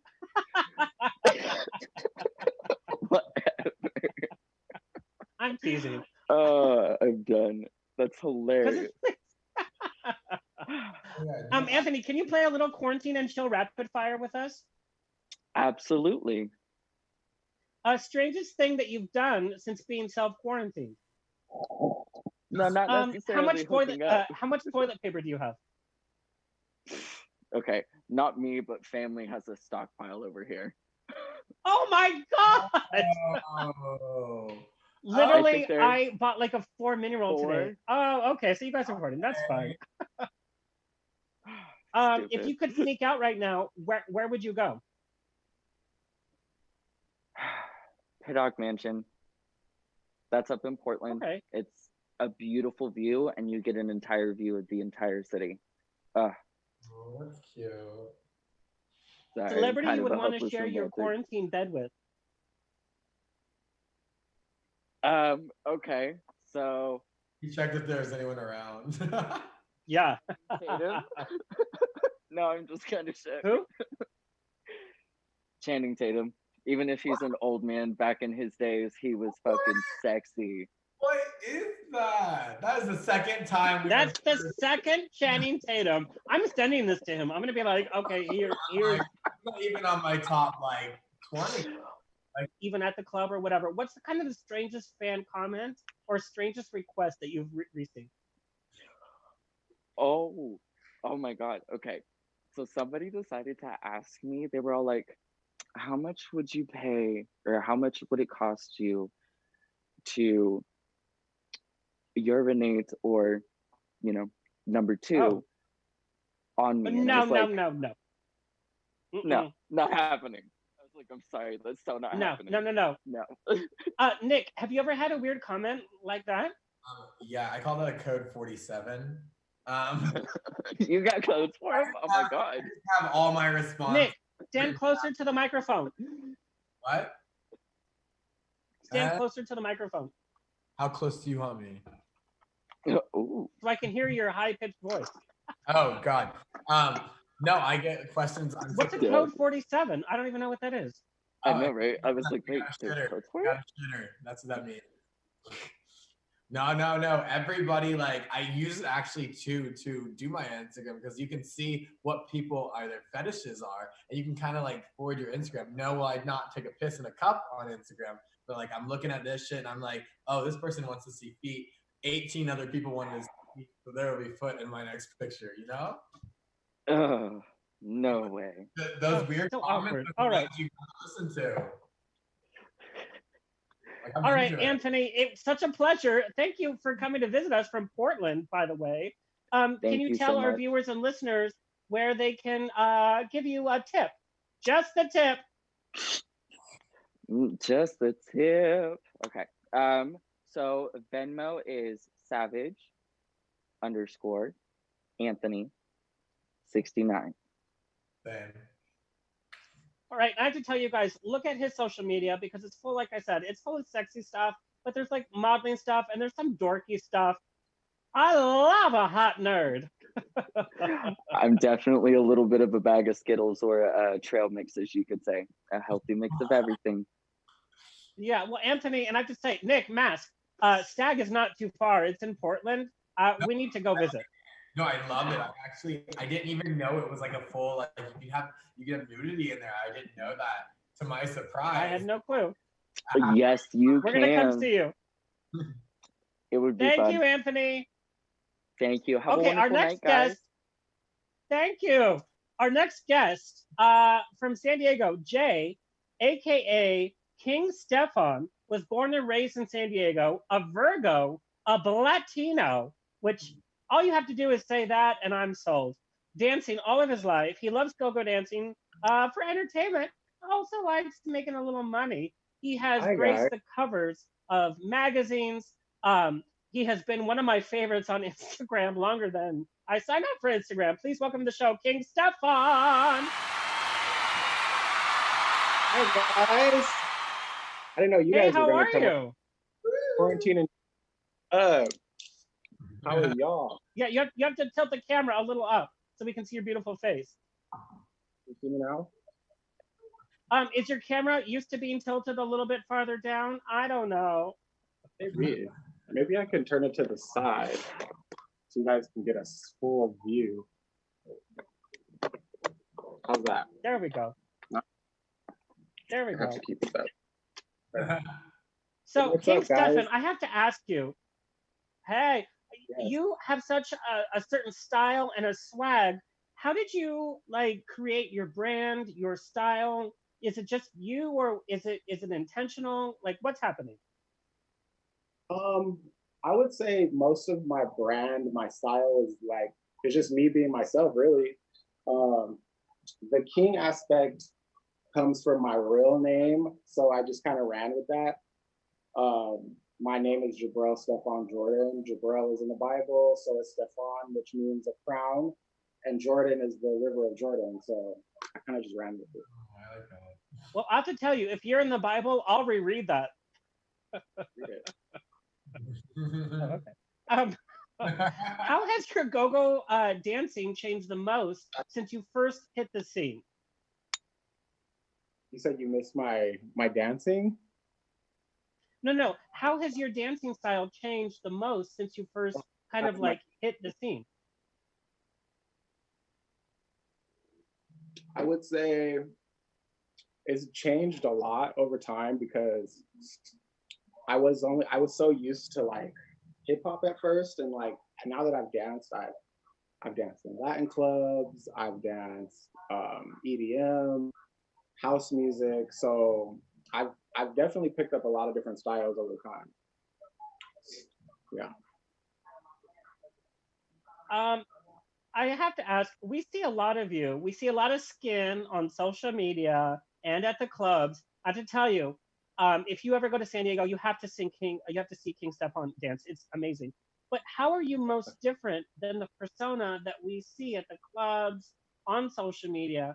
Like, you can't be like, you're not at the grocery store moving like that. Like, how are you most different? How am I most different? Well, I will say the dancing aspect, that doesn't really change. I'm a dancer. I've been a dancer since I was little. But other than that, I would say a lot of what is easy to misconstrued is that I'm a very nice person. I'm very approachable, easy to talk to, and say I'm a little bit of a sweetheart. So I think back to that. Are you single? Yes, I am single. So he hesitated. Yeah, he did. He hesitated. King Stefan, would you ever date a fan? This is actually from, I got this email from one of your fans. Would you ever date a fan? I think so. You think so? So you haven't done it? I've never dated a fan. It hasn't happened yet. I don't get the whole, like, would you ever date a fan question? Like, that doesn't make any sense to me. Honestly, like, I feel like, I mean, everybody's dateable. I don't even think, like, as a fan is a different kind of person, you know? Yeah, I mean, I think. But it's different though, because a fan has an idea, and like a fan loves you for the body and that kind of personality. I mean, dating a fan, number one, they could be a stalker. Number two, they're liking you for all the physical aspect. How are you going to have like a real relationship with a fan? I think a fan is just as easy as saying that you met somebody like at a party once and you like them a lot. Yeah. Like it's just a person that you know a little bit. You're following on social media, something that you know a little bit about, but just as perceived from a distance. You know, I don't really think a fan is. Yeah, I agree. But if you're gonna get to know them on a deeper level, I think it comes down to somebody could be a fan and they just see you on social media, but they don't really know much about you. And if we get along outside of that world, then sure, why not? King Stefan, I have to know. We know backstage, there's a lot of drag queen drama. Is there ever any go-go boy drama backstage? There definitely is go-go boy drama. I wouldn't say there's no drama with me, but there's definitely a lot of drama. Usually it's because boyfriends or they get jealous because people are touching them or they're being a little too flirtatious, but definitely more with the drag queens. Okay. King Stefan, do you have a signature move that you go to either know that, oh, I'll get more tips from this, or I'm bored, I don't really want to put a lot of effort in, but I know people like this? Yeah, or... a lot of people like when I do this. Let's show you. Oh my God, we get to see. Oh! Oh my God. Oh! And this. Oh, yeah, boy. Whoa. You can break the camera in a second, bro. But yeah.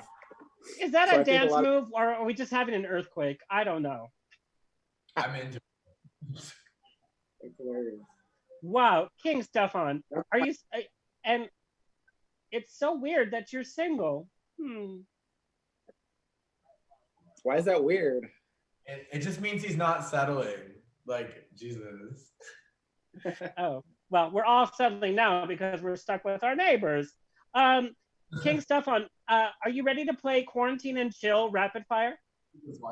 Yeah. Okay. Biggest pet peeve dealing with people that tip you at the club. Like, what do you want to tell people that tip you? Biggest pet peeve? Anything less than 100. It's rapid fire, City. Anything less than 100. So if I'm not Less getting a than tip, 100 at a club? Yes, that's a pet peeve of mine. Anything less than 100. $100 at a club. Okay. $100. Okay. Biggest pet peeve when dealing with other go-go boys backstage. Biggest pet peeve. There's not enough of them. There's not enough boys. Oh my God. Okay. Least favorite song that you have to dance to? Line dancing. Oh, Anything. Oh God, yeah. For sure. Last time you hooked up in person? Probably 2 weeks. Oh my God. How are you people surviving? Last time you hooked up via FaceTime? Or via FaceTime. Yeah. I've never hooked up. I literally don't understand how you people are surviving the self-quarantine. King Stefan, how much toilet paper do you have? I have probably like 15 rolls. Good. I don't understand. Okay. All right, King Stefan, it was such a pleasure. Can you please give our viewers and listeners where they can tip you? Well, I have my Venmo, which is Jabrel-Jordan, just spelled like Gabriel, but with a J. And then my Cash App, which is $619. And of course, if anybody's into it, they can subscribe to my OnlyFans, which link is in my bio. There it is. King Stefan, I can't wait to visit you in San Diego. You are such a great dancer, among other things. Stay healthy, stay safe. Thank you for everything. Bye, guys. Thank you. Bye. Okay, our next guest is called not a go-go boy, but a go-go daddy. Jack Dyer is 51 years old. He dances in bars and events in Los Angeles, Palm Springs, San Francisco, Fort Lauderdale, Long Beach, and San Diego. He has received 20 Porn Award nominations and has appeared in 78 studio adult films. I think I've seen them all. And he hosts his own Jesper fan site. Please welcome from Palm Springs, Mr. Jack Dyer.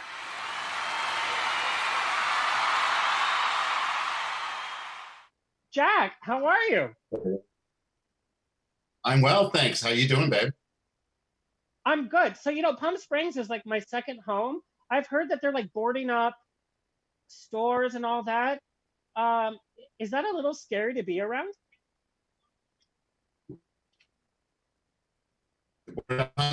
Yeah, it's crazy.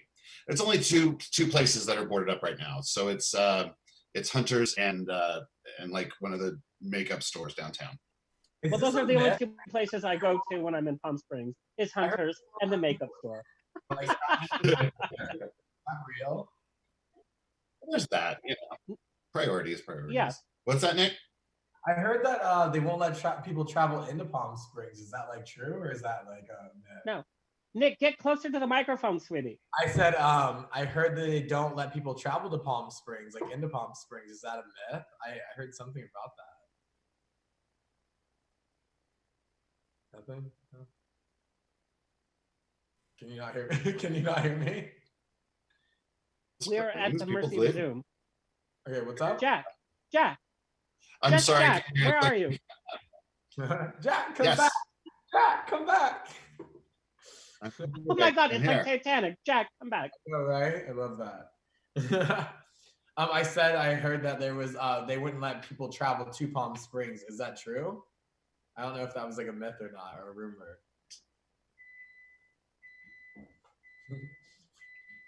I'm gonna give up on that question. That one seems like a lot. Jack, you're frozen, just like Sorry. in Titanic. Part. Let it go. Let it go. I'm not frozen anymore.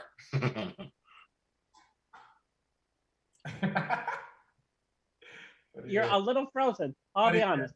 Am I still? Okay. Well, sorry. What can I do? There we go. There we go. Okay. So Jack, I have to say, you've been in industry as a fan favorite for quite a while. How has the nightlife and the adult film industry changed the most since you've started?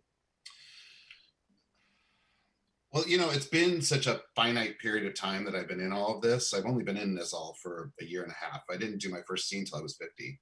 And I didn't dance till I was 50. So my snapshot is a year and a half. So I really haven't seen much change in a year and a half. Other than there's been a lot more of a push for the Just for Fans model and that type of thing, in owning your own content. That's been the biggest push, I think, in this year and a half. I happen to love studio work just because I love the production of it, and I feel like they do the most justice. I'm shitty with a camera, and I know what I know. I know what I don't know, and so you know, the only Just for Fans that I actually do, yeah, exactly. The only Just for Fans that I do are actually filmed by other people because it's not my thing. Well, it's funny. This whole like sub quarantine has really made us like I had to buy like a light setup and a video thing. It's like that's not what I do. I don't do tech. I don't know if the light looks good. Let me just host my show, just like you. It's like let me just make my fans, you know, be happy, and let me just do great content because you're very good on screen and in person. By the way, I've lost a few bills in your strap. Yes, you have. Yeah, you've been very generous, darling. Thank you. I appreciate it. And I've never heard the term go-go daddy, and I love it. Has the idea of ageism in the LGBT community become a non-issue? No, it's not a non-issue. It's not a non-issue. It's we are actually the hardest on our own people. We are more hard on our own groups and our subgroups than straight people are on us. We are terrible to each other, frankly. There's bigotry in our own fuck yeah. Yeah, I mean, it's in LA when I started go-go dancing, I could only work East Side.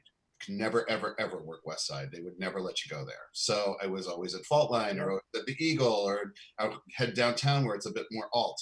But never, I've never been a really pretty boy. It's, you know, that's kind of my smoke. So it's fine.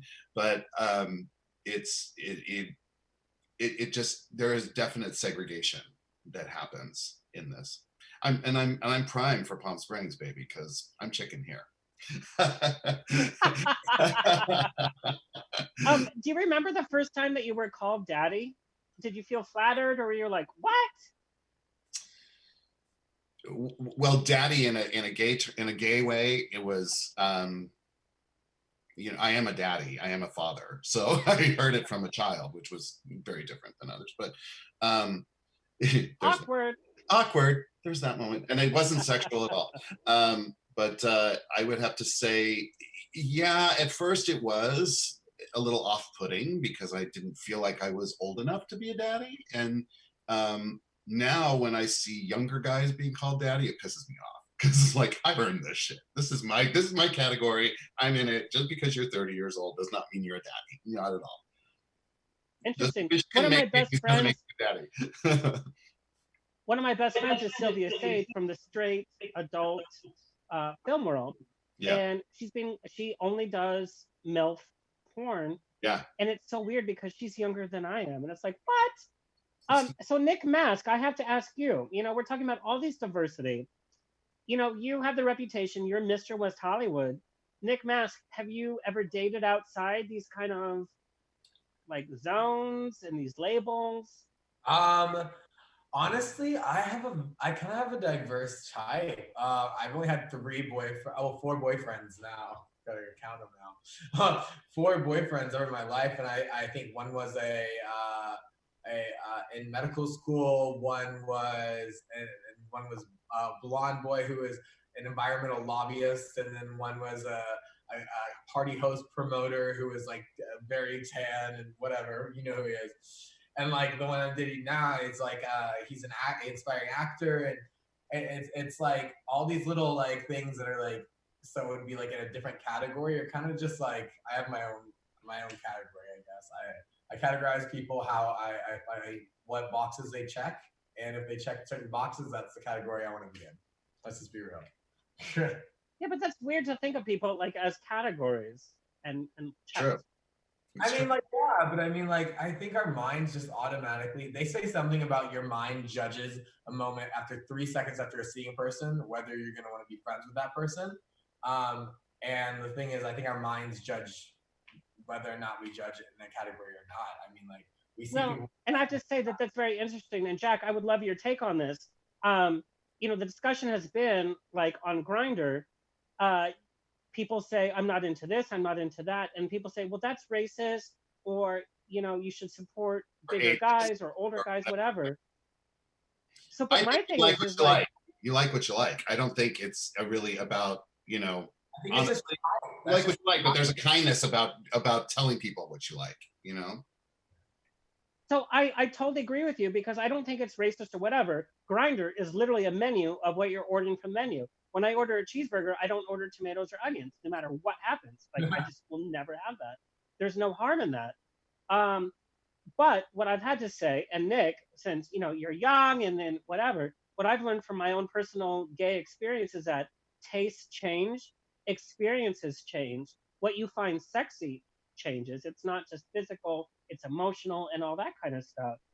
And Jack, I know your fans are from every spectrum, from the youngest twink to everything. That has to be a little flattering. No, it's and they're all over the world, which is like crazy. I have a fan club in Denmark. It's weird, you know. Yeah. And I put them together, which is very funny. There's like 6 guys in Denmark. Yeah, 6 guys, not a fan club. But well, they want to wear their wooden shoes on your back. Exactly. I mean, it's Jack Dyer, do you want to play Quarantine and Chill Rapid Fire with us? Bring it on. Biggest pet peeve dealing with people that tip you at the bar? Liquors. Ew. People are licking you? Oh, yeah. Hey, yeah. It's a thing. Yeah, because... Well, how did this whole start in the first place? You're like crazy. You're at like face level. Your torso is usually at face level on a box, and so they feel like they can just kind of lean in and take it from navel to chest, and it's disgusting. Ew. But it happens. Biggest pet peeve when dealing with other go-go boys backstage? You know, who took my G-string? Who did? You know, it's like this business. They want to get into your stuff. I carry this. Did you see? Can you see this? This is my suitcase. And all my oh my God, is that crocodile? This is like the only person, and all of my shit is in bags, categorized. She's pro, baby. She's pro. So when everyone like they come to me, like, oh, I have a thing. They usually come with like a backpack with all the shit shoved in it. Like, I'm missing my G-string or whatever, and it's like, no, I never touched your shit. Go, you know, mine is in quarantine. Don't worry about it. Jack, the strangest thing you've bought since this self-quarantine? I went on to Amazon and got a case of dude wipes because I can't find toilet paper and pop spray. Oh, okay. Yeah, so dude wipes. Yeah, they should be a sponsor. And so, Nick, if you don't know what dude wipes are, it's for your pool ball. I know what a dude wipe is. I use Huggies because I'm just like a supporter. Yeah, that's all good. That's all good as long as they don't smell like. All right. Yeah, it's all good. Jack Dyer, how much toilet paper do you have? I think right now 3 rolls. Oh, he's going. I'm down to 2. Last TV show that you binge watched? We douche, babe. We douche, so it's not a problem. Last show I binge watched, You on Netflix. Oh my God. Oh, I thought you meant me. You're talking about the show You. I'm so egotistical. I thought he was like, oh, I binge watched On the Rocks. No, he's talking about the show You. Okay. If you're on Netflix, what song? What song do you hate dancing to? I'm Every Woman, Whitney Houston, Knock Me Out, Kill Me. It happens every fucking No, time. I don't know how you would dance to that. And you clearly are not any woman. Not any woman. There is no woman. I am like a platinum gay, man. There is no woman here. No woman. No. Jack Dyer, it's such a pleasure to see you every time I come into Palm Springs. And I was talking to Rusty Waters today. The minute this is over, I'm headed there. We're gonna do like a joint happy hour. Thank you for everything in terms of like the opinions you have and for everything, Jack. Jack, tell our viewers and listeners where they can tip you. Jack Dyer X on Venmo. No, give me the whole thing. I don't want just the tip. Bring it on. Oh. We're in quarantine mode. Nick is like, what? All right, Jack. Have a great night. Stay safe. Hopefully you and I will find more toilet paper because what are we gonna do? There's that. Thanks, babe. Thank you. Okay. Good night. Bye. All right. So, our grand finale, Eddy Ceetee, also a personal favorite of mine, adult entertainer and international go-go dancer who's known for his big assets and his amazing twerking skills. And I have to admit, the first time I saw him dance, I almost passed out. Please welcome Eddy Ceetee. Hi guys. Hey, how are you? I'm good. How you guys doing? So I just have to talk about first. Yes. I'm a huge fan. I've seen everything that you do, and I do mean everything. But you were once considering to be a middle school teacher. Don't you know how annoying children are? How did that even start? That's why I didn't pursue it. So I did this little internship, 7th grade, for seventh grade students, and I just hated it. Those kids. And that's like the most awkward age group. I know. Now, do you remember what you were going through in middle school? What were the biggest issues for you in middle school? And I can't even imagine you as a kid. Were you like a troublemaker? Like, what kind of kid were you? No, so I moved here from Lebanon at the end of 5th grade, and my parents put me and my brother in school right away. So I was the foreign kid, and because I didn't know any English. So 6th grade and beginning of 7th grade, I just was still learning English. So when everybody was going to French or Spanish class, I was taking English classes. And I remember in the class, all these other students will tell me to say these dirty words and stuff, and I would say them out loud because I had no clue what they meant. So they would tell me they meant one thing, but they really meant other things. So I would say I was kind of quiet in a way, but I was also dealing with the whole gay thing. You know, I wasn't out or anything, so I was very insecure. And who knew that these words that you were learning were going to become your Twitter hashtags later on? Literally, right? But I want to talk about this because we know Eddy Ceetee from the big personality. You're very generous in all the different groups that you are attracted to. But being a kid and coming out is kind of scary, especially when you have this kind of conservative background. I was able to go to Lebanon when I was younger, and it's very regimented, very beautiful, but there's a certain idea of what you have to do. And on top of that, discovering your sexuality. How did you deal with that, and what was your coming out story? It was really hard because I didn't want to be gay. I was raised Christian, and I just had no gay influences, nothing. So for me, I just struggled with it a lot, and I would cry about it, and I just became very angry. So what I did was, I remember I went in this AIM chat room, and I was talking to this guy who lived 3 hours away. And I said to myself, if I go hook up with this guy, I'm gonna hate it. Then the thought of being gay and wanting to be with guys will just be out of my head, and I'll just be into women. So I literally drove 3 hours with this older guy. I think I was about 17, and I hooked up with him in the storage unit. Yeah, it was really hard. And I remember right after, I just was driving home, and I was just crying the whole time. It was just a lot, but I realized I was gay. I'm like, yeah, I'm definitely gay. I'm like, this is not going away at all. Like, maybe if So I I do can tell you, Eddie, that's kind of weird because I was raised in Orange County, which was so conservative, raised Catholic, and my first experience was with somebody older that was so weirdly not at all what I should have been doing, but that's what I thought gay was.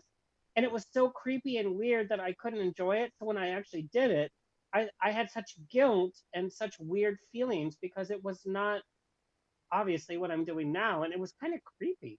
Yeah, I felt really guilty. It was just the worst feeling. I felt my heart drop the whole time, and it was a lot. Yeah. What I love now, and I always play this duality of, I'm very conservative in certain ways, but you are very sex positive on your social media and with your opinions. The term slut shaming has become a hot topic, even on CNN and Fox News in the last few years, with the rise of gender equality, LGBT visibility. What does the word slut mean to you, and why is it so important that we embrace our own sexuality? Well, to me, the word slut, it just means being comfortable in your own skin and comfortable in your own, and just the things that turn you on and things you want to do. I mean, I feel like I've come such a long way, and I'm so confident in the person I am now. I mean, I still have little insecurities, we all do, but I just appreciate how I've gotten to a point where I've surrounded myself with people who actually root for me. And that actually makes me want to be myself even more. So for me, the older I get, the more sexually open I am, the more I'm willing to try different things.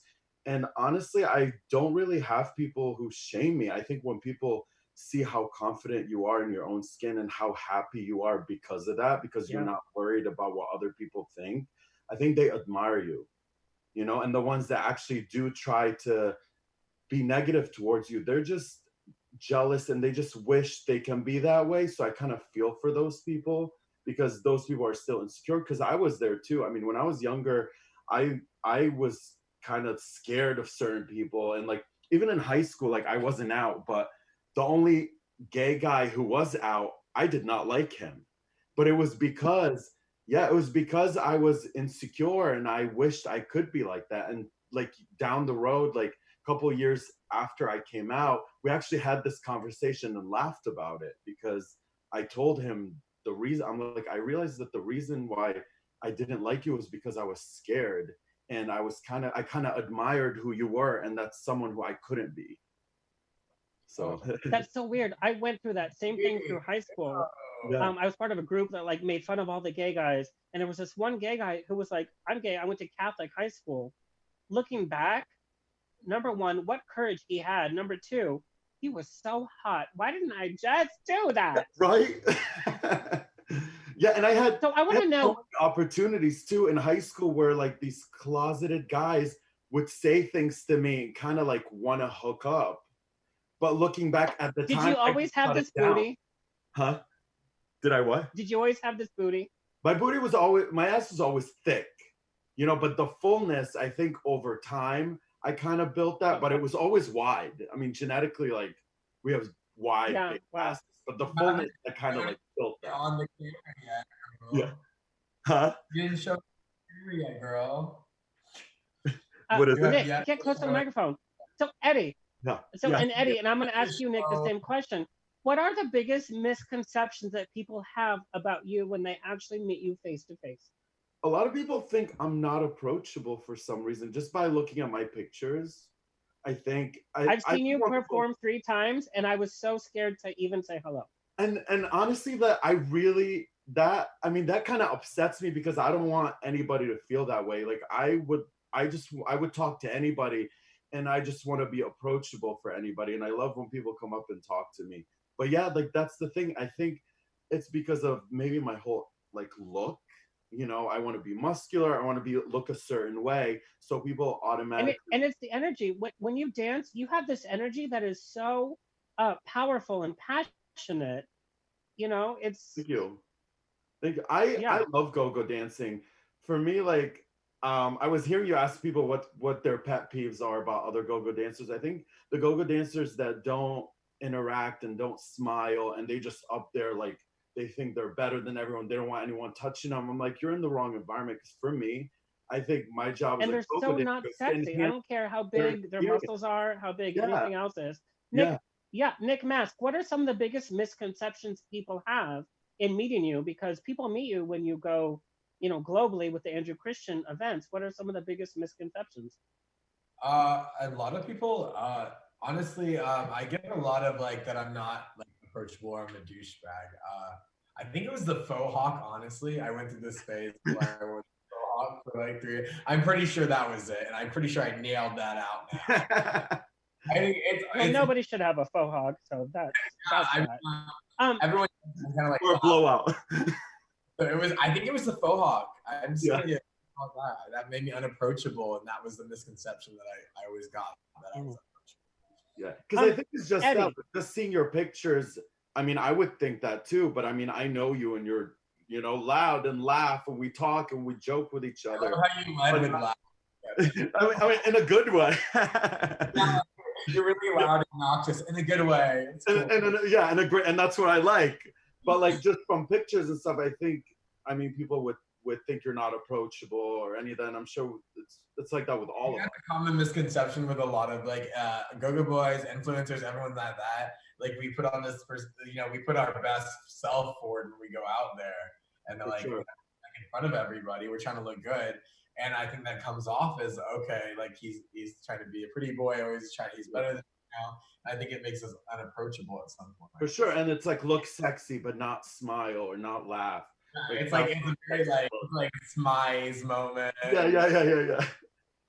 So Eddie, I have to ask, because you're so overt in your social media, do people feel that they can just come up to you and touch you or approach you in a certain way that or they people shouldn't feel because entitled that I should hook up with them or I should, you know, it's just it's mind-boggling sometimes how offended certain people get because you know, like I post because I have, you know, my porn now or my OnlyFans videos and they think automatically because I put myself out there in that sense that they can just come up and grab and they can get me that night or they can hook up with me. And to me that's, you know, I love assertive guys. I love when guys are assertive with me, but I think there's certain boundaries. You know, if you're not getting that reciprocation back from me, you kind of should step away.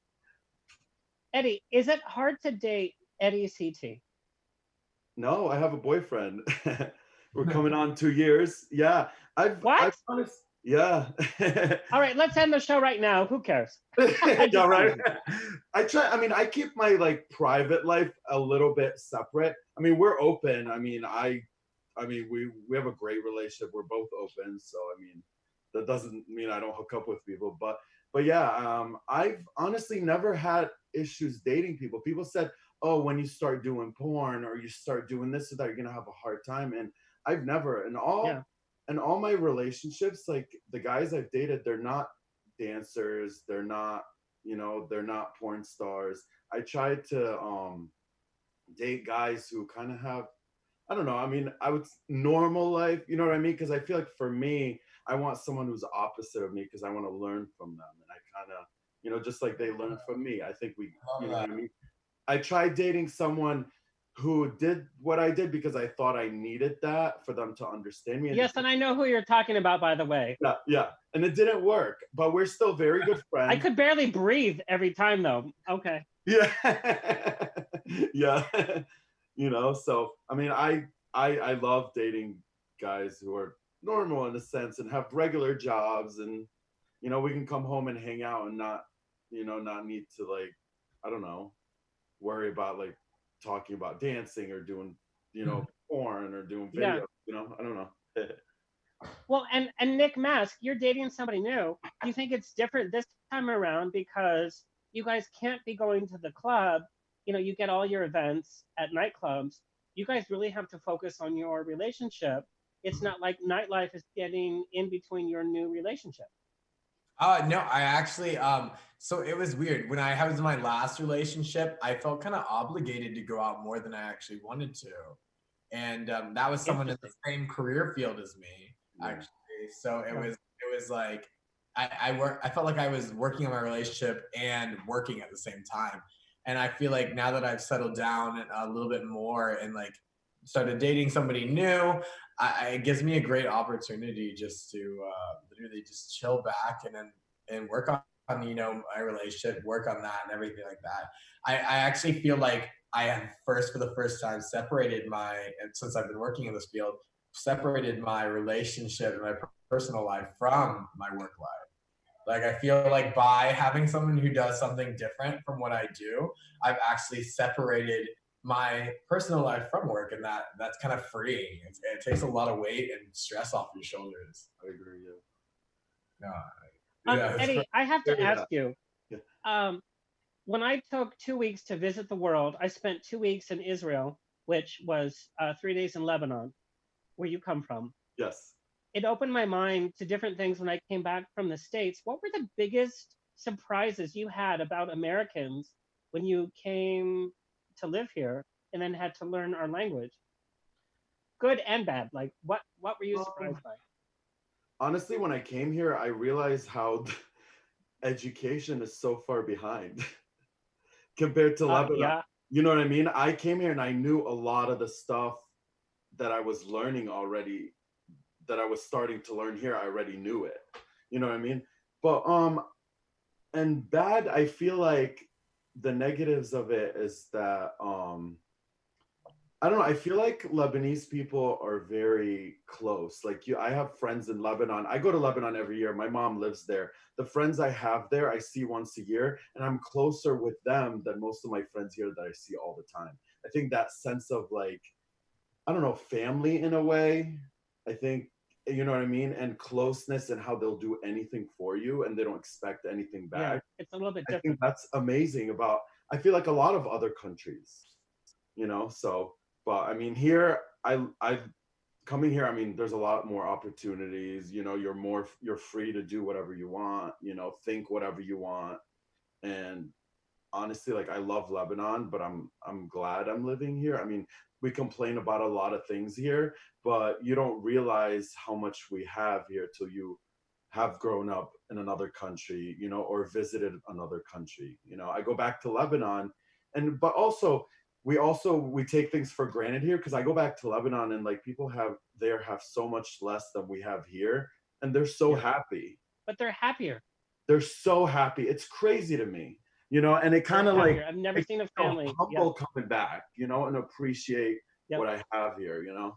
So that's what I felt. All right, Eddie, we have to end the show. You are our grand finale. Yes, are you ready to play Quarantine and Chill Rapid Fire? Yes, I am. Okay, worst date. Worst date? Rapid fire state. Oh, I don't know. I've never had a worst date, bad date. Someone who just talks about themselves the whole time. I think you dated somebody like that. Strangest thing you've done since being self-quarantined. What is it?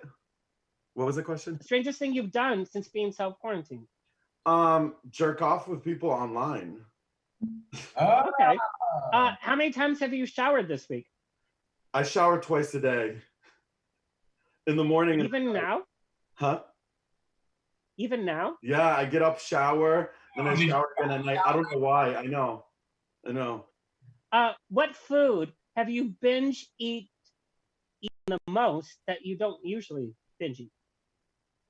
Oh, I've been eating a lot of pasta. Usually I don't eat pasta, but I've been eating a lot of and pasta. it goes straight to your butt, by the way. It's not. Yeah. How much toilet paper do you have? Bye. Huh? Yeah. How much toilet paper do you have? I don't use regular toilet paper. I have wet wipes. I have, I think, 15 things of it. I buy them in bulk. Wet wipes. That's what I'm hearing from this whole community. Oh, yeah. Last TV show that you binge watched. Charmed. Actually, I have it paused right now. I've been rewatching all the reruns of Charmed. Wait. The new Charmed or the old Charmed? The new one is trash. Yeah, the new one. Yes! The old one's pretty bad. I'm on Can the we episode where agree Phoebe on goes that? back for high school reunion. Yeah. Yeah, without a doubt. The Power 3 will make you pee. No, but We'll set you Charmed, free. the original, is so emotional. Oh, every time Prue dies, I cry. Oh my God. Yeah. I just hate photography. Oh God, I just can't. I can't get into this. Yes. Eddy Ceetee, you are here in LA. Every time you dance is just amazing. But to know you as a gentleman too as well. Thank you so much. Thank you guys. All right, can you give our viewers and listeners your Venmo ideas so we can give just the tip? Yes. So my Venmo is EDY-JABBOUR. And any money you guys send, I'm actually giving that right back to people who need it. I've been making posts about that. So just check that out. I mean, and check out my OnlyFans. So let's talk about this because like we talked about, Mayhem Miller was our guest last week, and she's a big leader for the RuPaul. To give away the little money that's coming in is pretty special.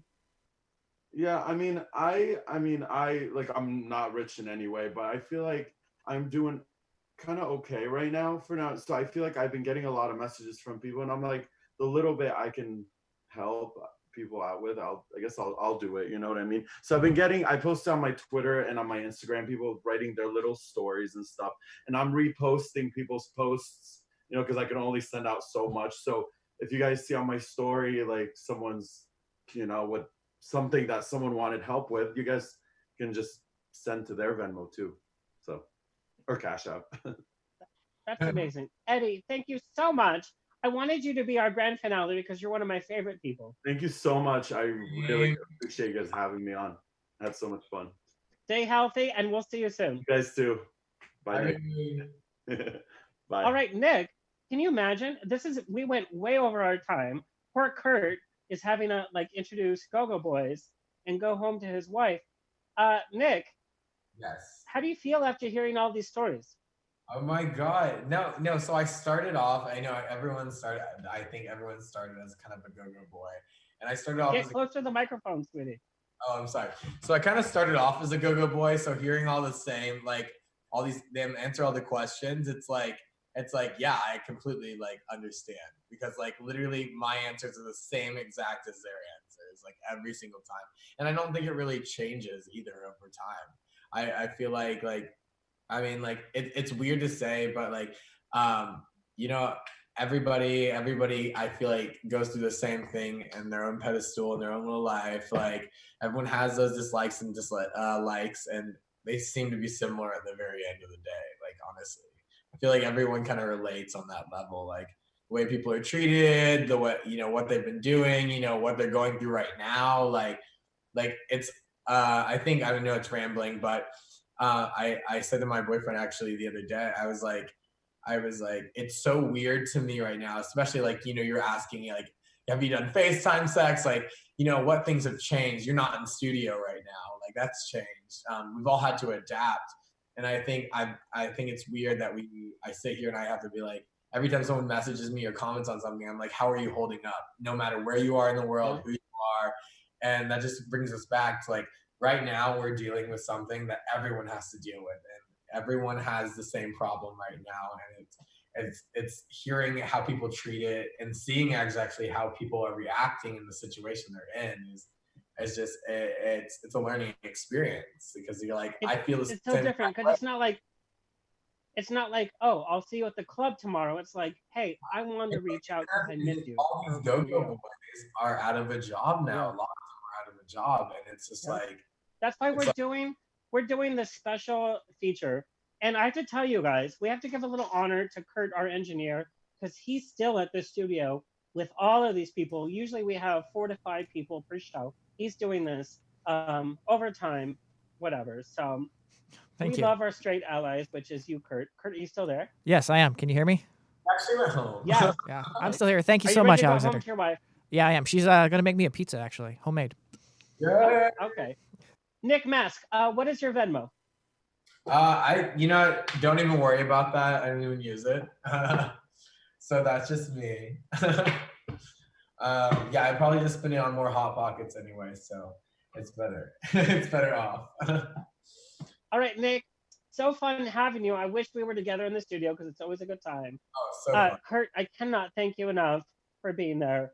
No problem. And thank you to our go-go boys across the U.S., by the way. It's always a different time on the Rocks, and right now we're in a different time, and we're trying to bring the best show that we can to you. So please support the people that are on the show, and look at everything for free at ontherocksradioshow.com. Hopefully we'll be back in the studio soon. Send your comments, your needs, and also your nudes, and we'll see you. Kurt. Yes. You know I love you. I love you too, Alexander. Enjoy it. Okay. Bye, everybody. Till next week. This has been another episode of On the Rocks. Tweet me and slide into my DMs on Twitter and Instagram at On the Rocks On Air. Find everything On the Rocks for free at ontherocksradioshow.com.